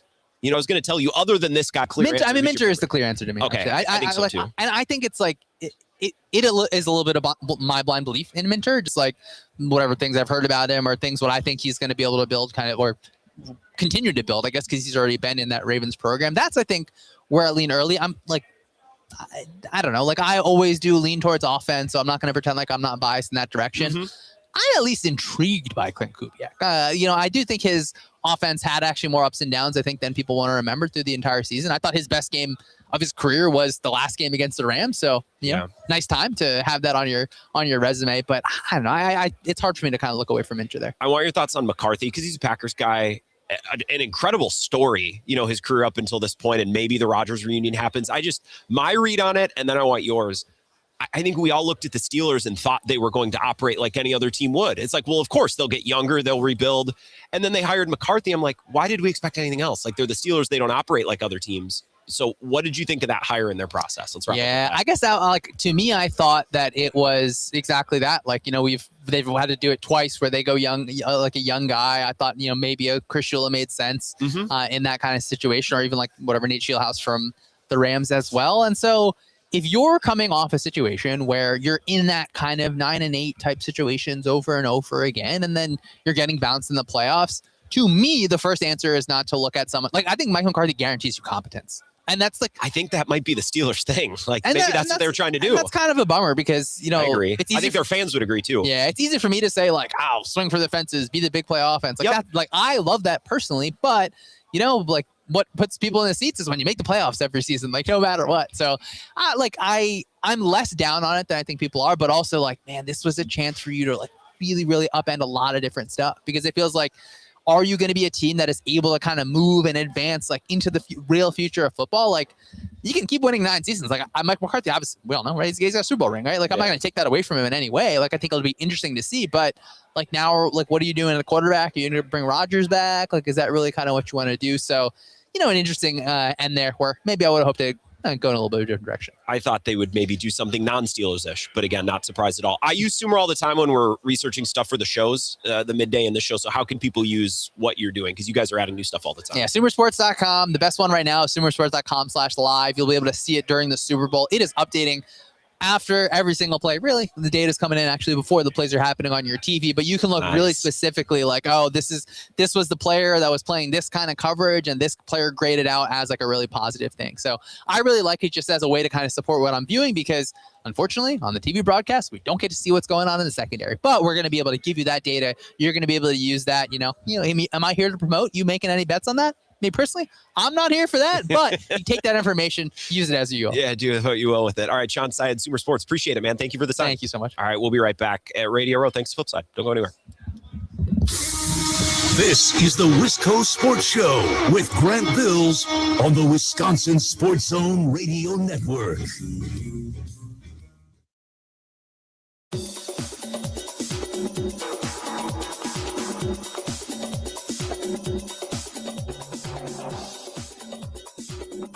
The Wisco Sports Show will resume in 3 minutes.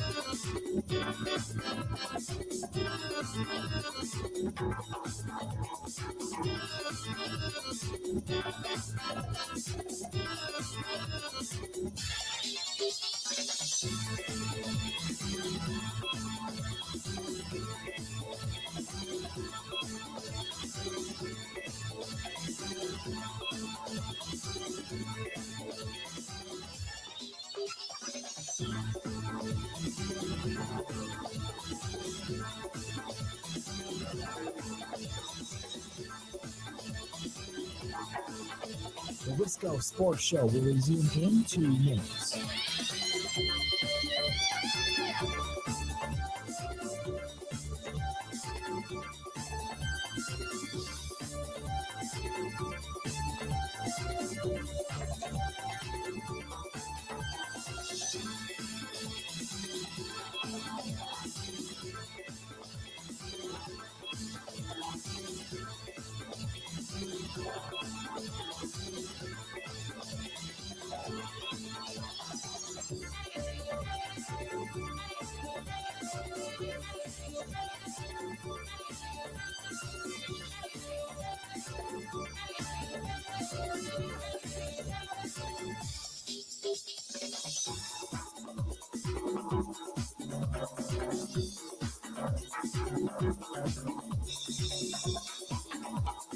The Wisco Sports Show will resume in 1 minute.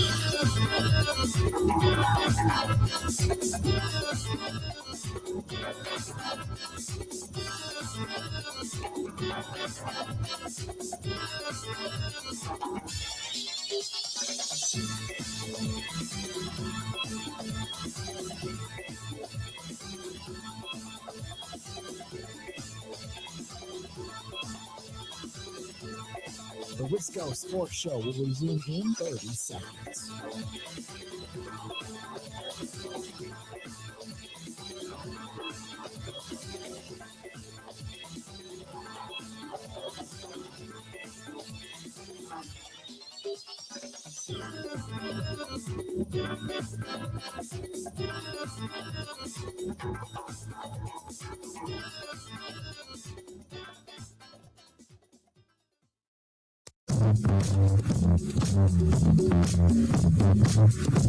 Welcome back. It's the Wisco Sports Show, and we're at Radio Row. Well, actually, I believe now it's the Media Center in San Francisco because there's podcasts, and it's not just radio, which is fine. I prefer the old school sports talk radio. Doesn't mean you can't stream it. And we video stream this show. Bill certainly is available to lots of folks on his live stream. So I am nothing against live streaming, nothing against the video component. I still believe in the old school sports talk radio format, terrestrial radio format. And there's plenty of shows out here like that as well. But now, podcasts, videos, you got the Bukowskis of the world waltzing around. Great. Don't remind me. He's not here yet, but he will. And I look forward to bringing him on the show. He's become just a punching bag of the show. Sorry, Peter. We're here because of Flipside Pub and Grill on La Crosse's north side, and I understand that not all of our listeners are in the La Crosse market, WKTY. That is the birthplace of this show, and since 2018 when the show started, we're on in Madison, our flagship in WOZN, Eau Claire. We're on in Appleton and Oshkosh on the Score up in Marinette. So I understand not all of you are within a couple of golf ball throws away from Flipside like our La Crosse audience is, but if you ever find yourself in La Crosse, and I've found through my years of existing in Wisconsin that most folks end up in La Crosse for one reason or another, whether it's state track, a lot of wrestling tournaments, the lacrosse center, that sort of thing.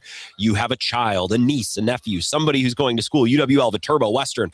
You find yourself there for one reason or another. Next time you're around, stop in, even if it's just for a beer and an appetizer, or obviously their nightly happy hour. I always tell you about their nightly food specials. It's all great. They do great things with breakfast 6 days a week. So if you find yourself in town for a weekend, a swim meet or a wrestling meet or a basketball tournament or whatever, it's a great place to stop in. I recommend the Krabby Dave. It's delicious. Although I have not found Dave to be so crabby when I'm around him. Gruff, serious, maybe. Krabby's a little bit of a reach, but the meal itself is delicious. So Flipside Pub and Grill always sends us out here, and to spring training and anytime we want to do a broadcast somewhere for a special occasion. So very appreciative of them. And I would thank you sincerely if you're in La Crosse or next time you're in La Crosse for stopping in to support them. One thing that stuck out to me with Shawn Syed, and it was a question that I felt great about. I like a good succinct question. If I find myself rambling, it's not a good question if you have to ramble and dance around. And I said, Shawn, how is New England going to score enough points to win this game? Because in the segment before we brought him on, we broke down. It's like, well, I don't think the wide receivers are awesome. I think the offensive line is fine to sometimes worse than fine. It's something they've had to scheme around. The quarterback is great, but he has not shown to perform greatly against great defenses the last 3 games against the Chargers, the Texans, and the Broncos. So how are they going to score enough points? Because if you tell me, well, Ramondre Stevenson, they're going to pound the rock. I don't know. The Seahawks offense can be explosive. I don't know that that's going to cut the mustard. And what did Shawn say? I can't remember the word. I think it might have been shenanigans. I think Josh McDaniels and Mike Vrabel are going to have some things dialed up. And you've watched the Brady Patriots for 20 years. Did they not always have some sort of a trick play? Did they not always have something in their back pocket to pull out at just the right time? Some loophole BS, asterisk thing from the rule book that Bill Belichick's been holding on to just to show how smart he is to pull it out. I think that Josh McDaniels is going to come into this game, and he's coached a lot of these things. He's coached a lot of Patriots Super Bowls. I think he's going to come into this thing realizing I don't know that we can play them straight up and score enough points. Doesn't mean they couldn't get lucky, but like, again, if we're going to, let's say we play this game 10 times or 50 times, 100 times, we're simulating this out. If we roll into this game and play our normal game, we're going to, I think they'd lose most of those games. Not every game, because maybe Sam Darnold craps his pants and throws 4 picks. Or, maybe Seattle has some drops on third down. Like, sure, it could work out. But I think on balance, New England's offense is probably going to lack the horsepower necessary to win this game. And I think McDaniels, having coached a bunch of these, called a bunch of these, is going to recognize that and say, all right, in big moments, we're going to have these 2 or 3 things we're going to lean on. Double reverse, double pass, direct snap, whatever it might be, fake punt. They're going to have something like that. I think they're going to have something like that. And Josh McDaniels and Mike Vrabel, by the way, Mike Vrabel, not above pulling out a tip or a trick on special teams or with the clock, or Mike Vrabel's he's been Belichick light, with the Titans, using a timeout or using a delay a game to keep the clock running, those sorts of things. And John Stryker, his game management guy, we talked about him with Sam, an assistant head coach who keeps his eye on the clock and all of those things. I think that those things matter. I think New England is going to have to pull off some shenanigans, and I think they have the perfect 2 guys, both in McDaniels and Vrabel. They have the perfect 2 guys at the helm to do that stuff. So that compels me, that interests me, and that's going to feel like a little bit of a Patriots throwback, I think, to Super Bowls past, where it's like, oh, the Patriots looked to be back into a corner. What's this? A double pass from Chris Hogan to Mohamed Sanu, and it's a touchdown. You know what I mean? Like that thing, that kind of thing. So that interests me. That compels me a lot. And I also think, Packers fans, we talk a lot about bad special teams. The special teams are of interest in this game because, as Sam told us in the first hour, this is the first game in the playoffs, maybe the first game in a while, in which the Seahawks won't have a decided advantage in special teams. Consider the last 2 teams that they played in the postseason. They played the Rams, who have had the worst special teams in the NFL with a bullet in terms of EPA per play and a lot of other metrics in the last 5 years, playoffs included. We went over those stats last week because we looked. It was Packers, Niners, Rams, and the Packers were bad. The Niners were bad. The Rams were really bad. And the Seahawks, with their high-level special teams, who did they play the last 2 weeks? The only awful teams in the NFL special teams, not including the Packers. That was the only special teams tomato can they didn't get to bang up on. And that's because the Packers lost to the Bears first. So that advantage that the Seahawks have enjoyed the last couple weeks won't be there. And I think the Patriots, you could argue, have pretty darn good special teams themselves. Borregales is having a good year, although he turtled in the elements in Denver. And Marcus Jones is a hell of a punt returner. And again, I just think Vrabel and John Stryker, his wingman, they understand the kickoff rules, and they understand buying an extra 5 to 7 yards of field position here by making this decision there. They understand the details of the game. In a way, let's be real, that the Packers don't. I think Matt LaFleur is an outstanding play caller and schemer, and I think he gets the most out of Jordan Love. There's a lot of Packers fans that think that Matt LaFleur is holding Jordan Love back. I do not. I think he's outstanding. But game management, buying a little extra field position there, buying a couple of extra seconds off the play clock there. I mean, you could see that with McVay, too. They handed the ball off on third down against the Bears, all to get the thing to the 2-minute warning when it would have got to the 2-minute warning anyways. It's like it's the thinking the game stuff that LaFleur, McVay often don't have. I think Shanahan's a little bit better at it, but I'm not acting like he's a prince either. Vrabel's really good at that stuff. Vrabel owns the margins of the games that are pretty frequently lost by the Packers and the Rams and the Niners, which is so interesting to me because McVay, Shanahan, LaFleur are often thought of as nerds. They're thought of these wonderkins. Well, they sure let a lot of points go by and a lot of yards go by in the margins, whereas a coach like Vrabel is, right there to pick those yards up. And the Seahawks as well. So that'll be strength on strength. And more importantly, from the Seahawks angle, it won't be a strength on a weakness as it has been over the last 2 weeks. Your texts, 608-321-1670. Alan O'Clair, thank you for getting us back to square one, Al. He says, hey, Grant, make a prediction. How long will it take for Jim Leonard to be an NFL head coach? I mean, why not in the middle of the year this year? The Packers could fire Matt LaFleur after the bye and bring in Jim Leonard. Why not? Clumhead Mike says, hey, Grant, prop bet for you. I'm setting the over-under on the number of times Collinsworth says that that's the greatest play he's ever seen at 99, the master of hyperbole. I love Collinsworth, and I understand that he's laying on a little thick. The one thing that I don't get about Chris Collinsworth, just to talk about announcers for 60 seconds, I don't understand why so many people complain, well, he just loves Patrick Mahomes. Well, yeah, Mahomes is really good. He's the best quarterback of his generation. Like, what do you want? What do you want? Who do you want him to love? Like, what? You know who Chris Collinsworth just can't get enough of is Jared Goff. Look, if there is a quarterback for him to glaze, it should be Patrick Mahomes. Like, I've never understood that. He's obsessed with Mahomes. Well, yeah, most people are. He's pretty good. But he does like his hyperbole. I also think Collinsworth, like Aikman, gives you a little bit of that Americana. You know what I mean? Collinsworth, played in Cincinnati. He's been around. Like, I want a little bit of that for my color commentator. I don't just want stats and nerds. Give me a little. That's an all-American man right there. That's a quarterback, or I guess Collinsworth, wide receiver. Jim in Cottage Grove, just reading some texts. 608-321-1670. Can't take your calls this week, but I'll take your texts. Says, have you guys lost Kate yet? They are gone. They're down to San Jose. They're going to opening night. I'm going out and looking for some Vietnamese food tonight. That's my mission. And then I'm going to Uber back to the crib. They left without me, which is fine. I don't, to be honest, you guys, I'm so used to being in a studio by myself, and I'm so used to having no one around. I get a little bugged out when I'm doing my show here, and Bill and Mike, they're just sitting there waiting for me to be done. It's like, don't you guys go do something? I'm doing it. Go out of here.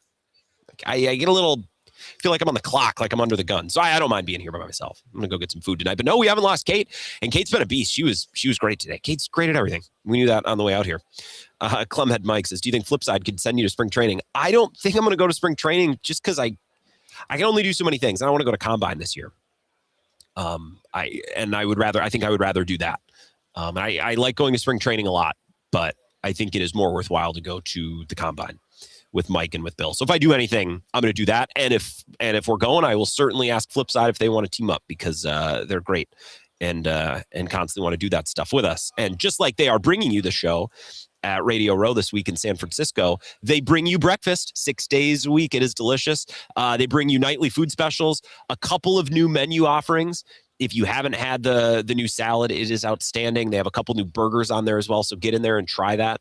And of course, nightly happy hour, the best in town. And fish fry, we're entering fish fry season, not just for the Catholics, although we eat fish in the name of Christ, but everyone else just eats fish because it's what you do in Wisconsin. So Friday nights make Flipside the place to be for fish. They do a chicken dinner too if you're not a fish person. They think of everybody, and you can check their website or their Facebook page for all of the special events and the special offerings that they have. But we're so appreciative of their support. I want to come back. I want to reset the show with what we discussed back at 4:00, which is the Elliott Wolf Bowl, or the Ron Wolf Bowl, I should say. Elliott Wolf, his son, and John Schneider coming from the loins of the Packers scouting tree and their front office. So let's circle back to that, because I got a couple texts on that. We'll reset the show with what I believe to be the Packers story of the Super Bowl, and that's the two architects, the two general managers. So we're going to take a quick break. We'll be right back and reset the show with that on the other side. This is the Wisco Sports Show with Grant Bills on the Wisconsin Sports Zone Radio Network.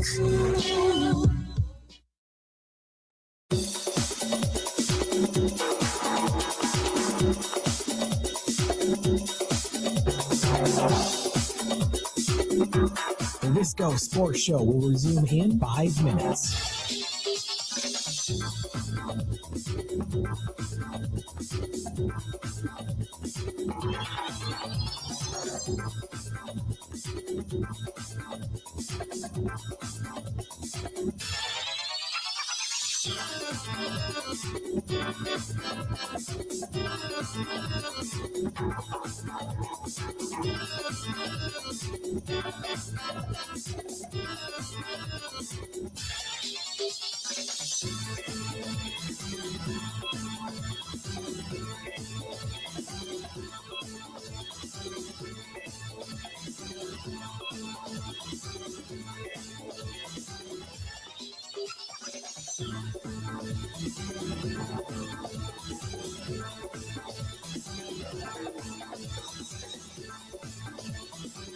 The Wisco Sports Show will resume in 4 minutes.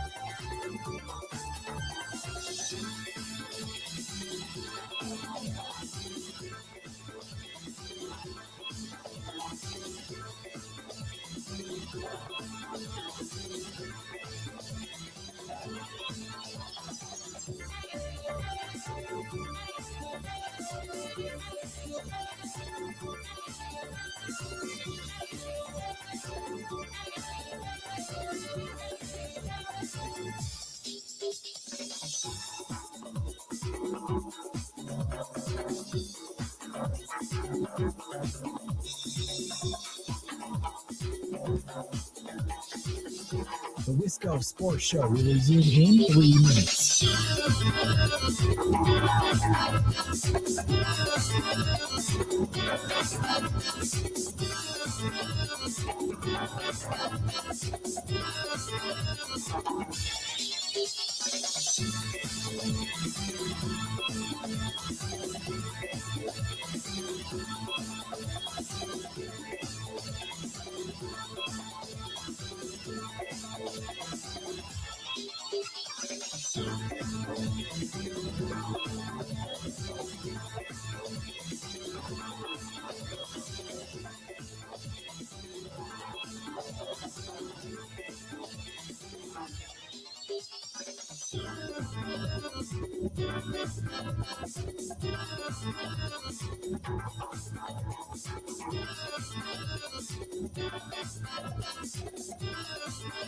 The Wisco Sports Show will resume in 2 minutes.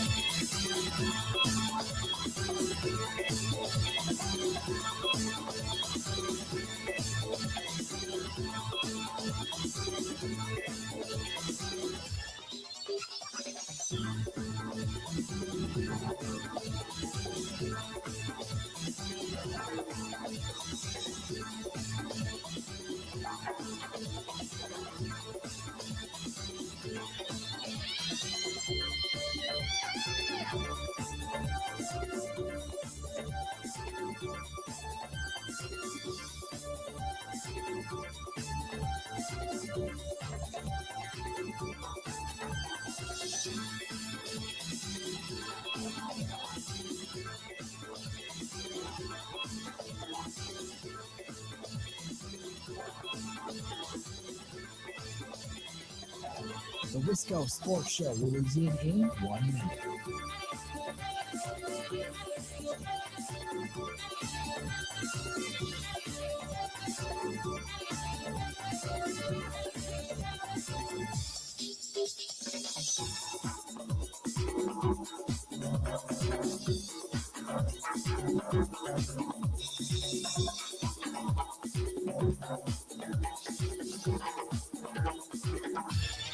The Wisco Sports Show will resume in 30 seconds.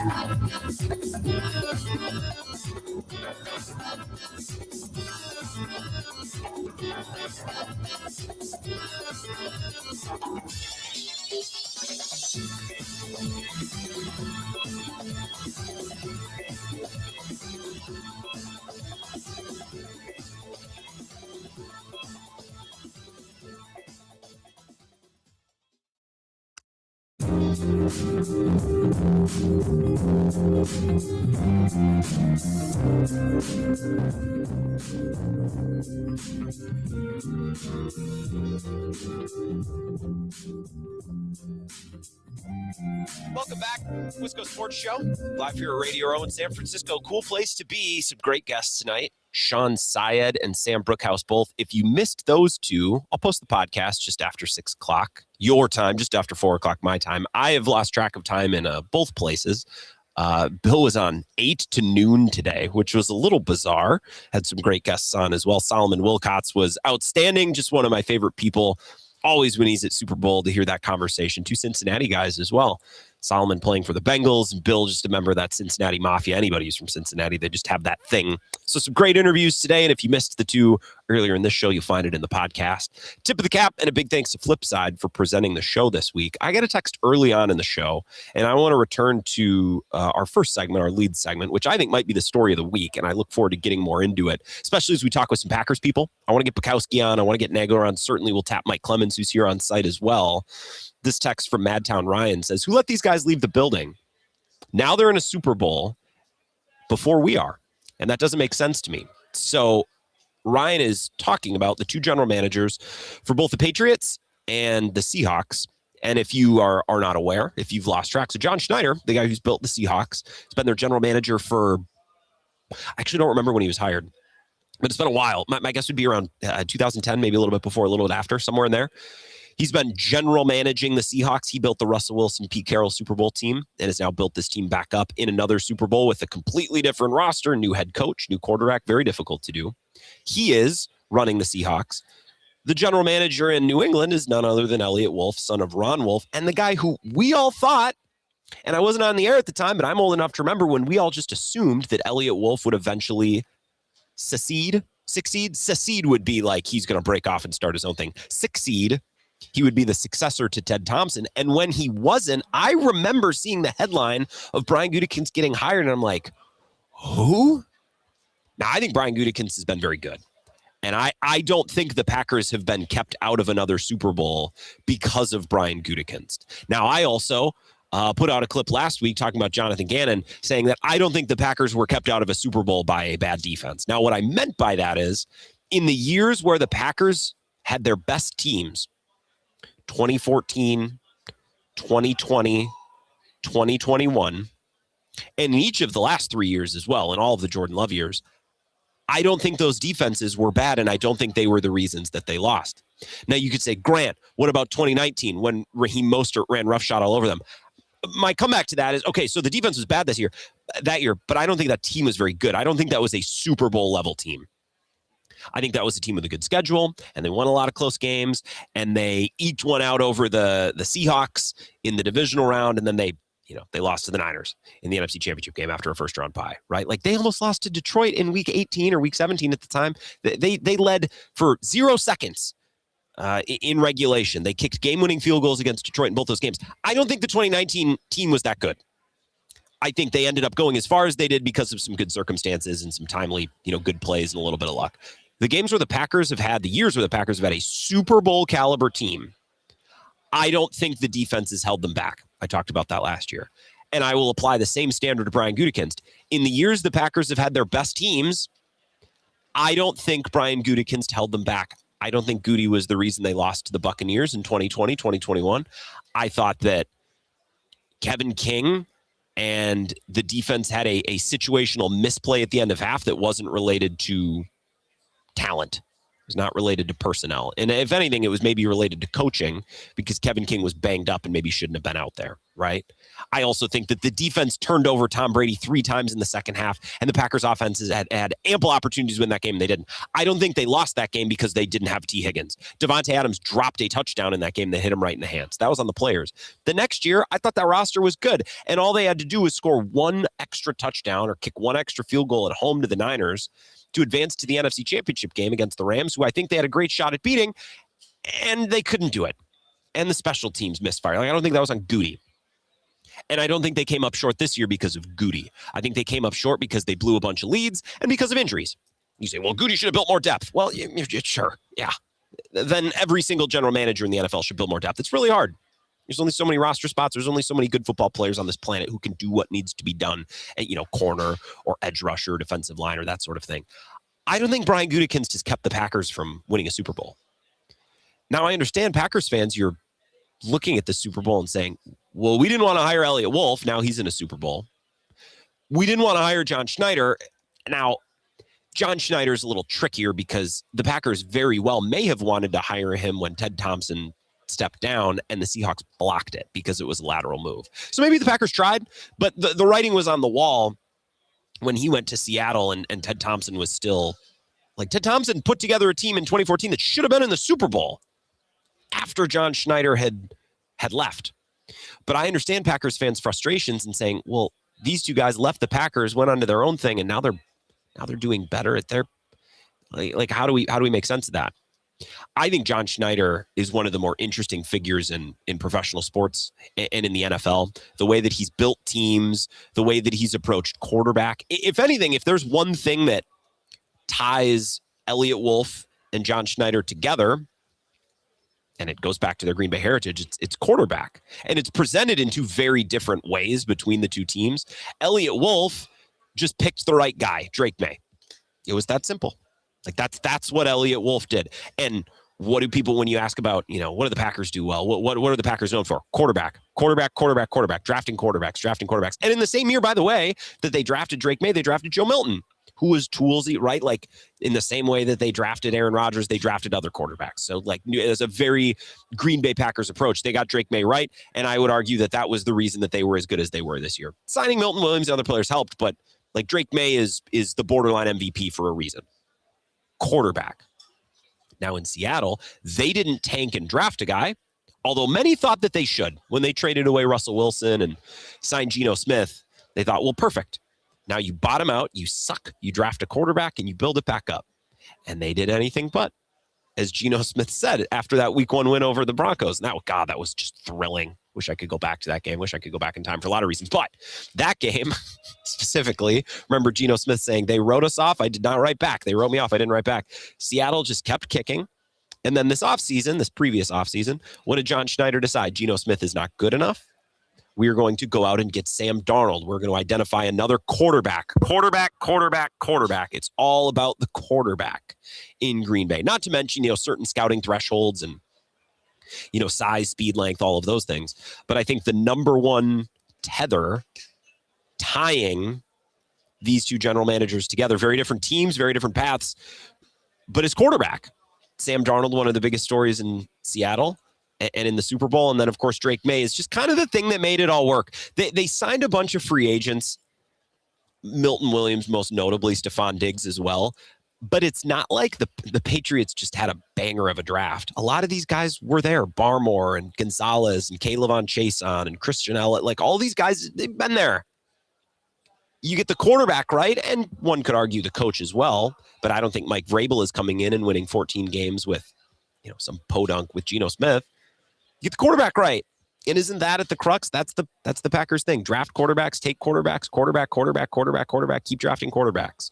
And then when you have a quarterback, draft more. And thank you, folks on the live stream pointing out, yeah, they drafted Aaron Rodgers. And then what did they do? They turned around and drafted Brian Brom.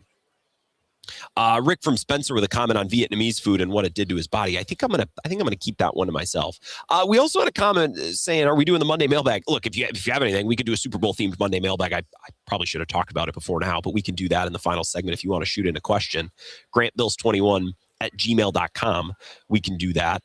We can't take calls this week, but I was inspired earlier today. I thought of Mad Max and the Racine Tunnels, some commentary on Bill's show, and I cut some sound, and I'll play that for you when we come back. But again, as we go through the week, just to kind of recap this segment and recap what I believe to be the underlying theme and what should be, the point of interest for Packers fans is the two general managers and how they got to be in these roles, the principles that they took from Green Bay and from Ron Wolf.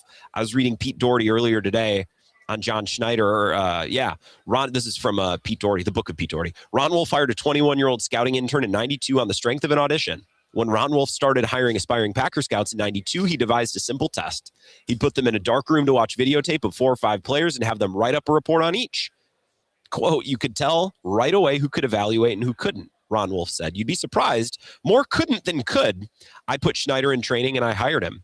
Ron Wolf didn't personally test Gutekunst, but hired him as a scouting intern in 97 after his top lieutenants, Thompson, Dorsey, and Reggie McKenzie, administered it. That's crazy. Imagine Brian Gutekunst.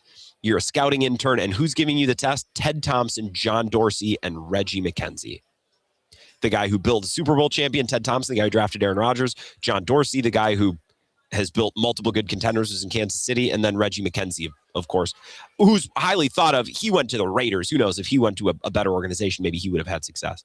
They recommended him without fail. They were really high on him. Wolf said it's worked out pretty well up there, said of John Schneider. I was asking Mike and some other people earlier today the difference between Elliot Wolf and Brian Gutekunst, and they just said Goody's just confident. He gives off the air, and when you listen to him talk, it's like that guy knows what he's doing. That guy has it figured out. That guy has a plan. That guy knows what's up. And I don't know that wasn't true of Wolf. Wolf was younger, old in scouting years, but younger in overall football experience. And I would love to go back. Again, I hope to get Nagler on this week, Clemens on this week, and we can talk a little bit about, the general manager selection of Gutekunst to Wolf. Because again, I think that's one of the bigger stories this week. The biggest story is Flipside's support of the show, and we can't thank them enough. So stop in, breakfast 6 days a week, nightly happy hour, and Fish Fry Friday. We're getting into fish fry season. So big thanks to Flipside Pub and Grill for presenting the show. We will present the final sponsor and get a little bit of a breakdown from Bill and Mad Max and the Racine Tunnels on the events in the Bay Area earlier today. We'll wrap up with that coming up next. This is the Wisco Sports Show with Grant Bills on the Wisconsin Sports Zone Radio Network.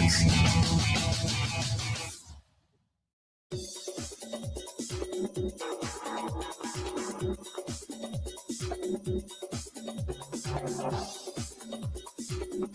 Wisco Sports Show will resume in 3 minutes.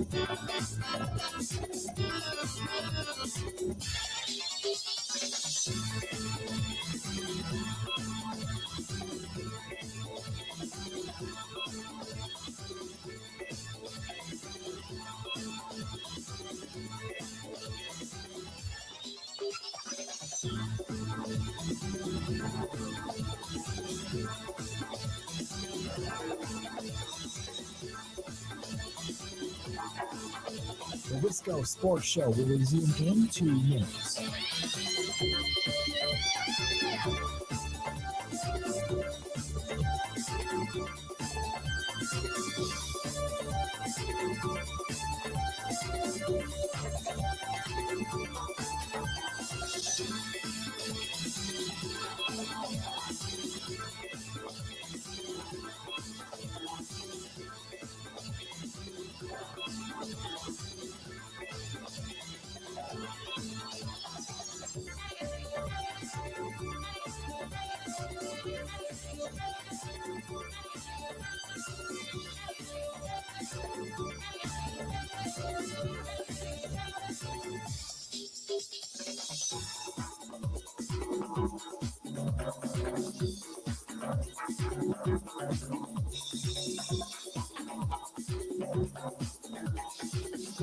The Wisco Sports Show will resume in 1 minute.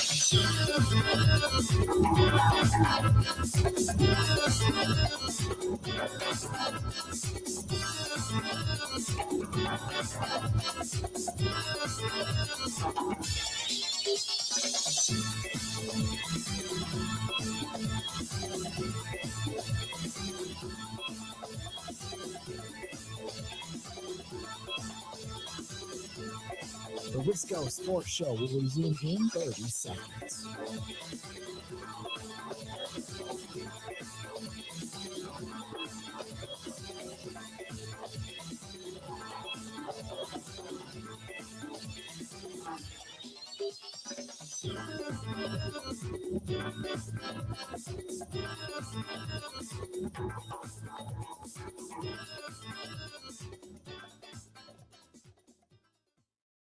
In San Ramon, where we had multiple small quakes reported this morning. Garcia mentioned this one at 7:01, a 4.2, and then right around 6:27. Earlier than that, a 3.9, and just before that, we had a 3.3. Most of these have been, fairly minor. We're talking 1 and 2 magnitude. In any case, a lot of shaking going on in the East Bay this morning.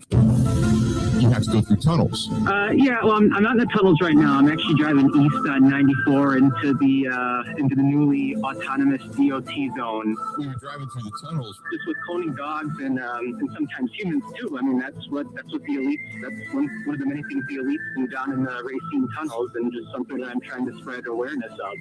Long, dark, air-filled tunnels. That's one of the many things the elites do down in the Racine tunnels. They look like jet engines on the top of them to keep airflow in them and get rid of the exhaust from the cars. Looking at it, I'm like, yeah, I can understand why people get fearful out here if the tectonic plates begin to shift. Some things that make you wonder. Some things that make you wonder. There's things that make you ask questions. Some earthquakes in the valley this morning, and I thought of Mad Max, as Bill described earlier, as driving through the tunnels over on the other side of the bridge over towards Sausalito. There's some weird imagery above those tunnels, not that dissimilar to the ones in Racine, who Mad Max calls often to describe exactly what goes on in those tunnels. Could they be using the tunnels to create earthquakes here as folks arrive for the Super Bowl? We have no way of knowing. And I wish Mad Max could call on the subject, but we'll have to wait until next week. Just some things to think about. That's all. Questions Questions asked. Questions can't be answered.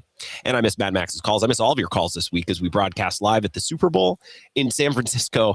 Thanks to Flipside Pub and Grill. Please go support that business as they support the show. And do that for me, please, and do it for the show. They're a big part of the reason why we're out here. A couple of final thoughts on the text line, 608-321-1670. This on Matt LaFleur. And I don't know that we got an answer from Sam that will appease people. I think the idea that a lot of fans have is that Matt LaFleur's head is buried in that play sheet and his game management suffers as a result. Maybe that's true. Maybe it's not. I think Sam gave different perspectives on that. But this text on that topic says, I wonder if Matt LaFleur's game time management is suffering because of how complex, intelligent his offense is. He might be overthinking and trying to overcomplicate situations rather than stick to a simpler approach that could be better suited to special teams and game management decisions. Maybe. It's so hard. Can I say something that might not be popular? Can I say something that might not be cool? It might not be trendy to say this. I don't think Matt LaFleur is bad at game management. I think he had some bad moments against the Bears. I also, like, everyone wants to harp on the timeout that they took after, or the delay of game, rather, that they took after a timeout. Horrible. Can't happen. I'm not saying Matt LaFleur doesn't shoulder any blame, but I also watched this team this year, and I think of the Cowboys game. And I think of the Bears game as well and the similar decision, but multiple times this year where they just didn't have it in the 2-minute. And we don't know why that is. Maybe that's because Matt LaFleur's not getting the plays called in time. Maybe that's I also, folks, just think Jordan Love has to shoulder some of that blame. He's the one out there pulling the trigger. He's the one snapping the ball.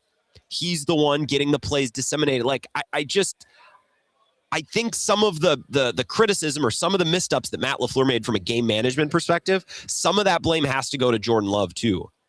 I don't even want to call it blame. Some of that has to be explained as Jordan Love's responsibility as well.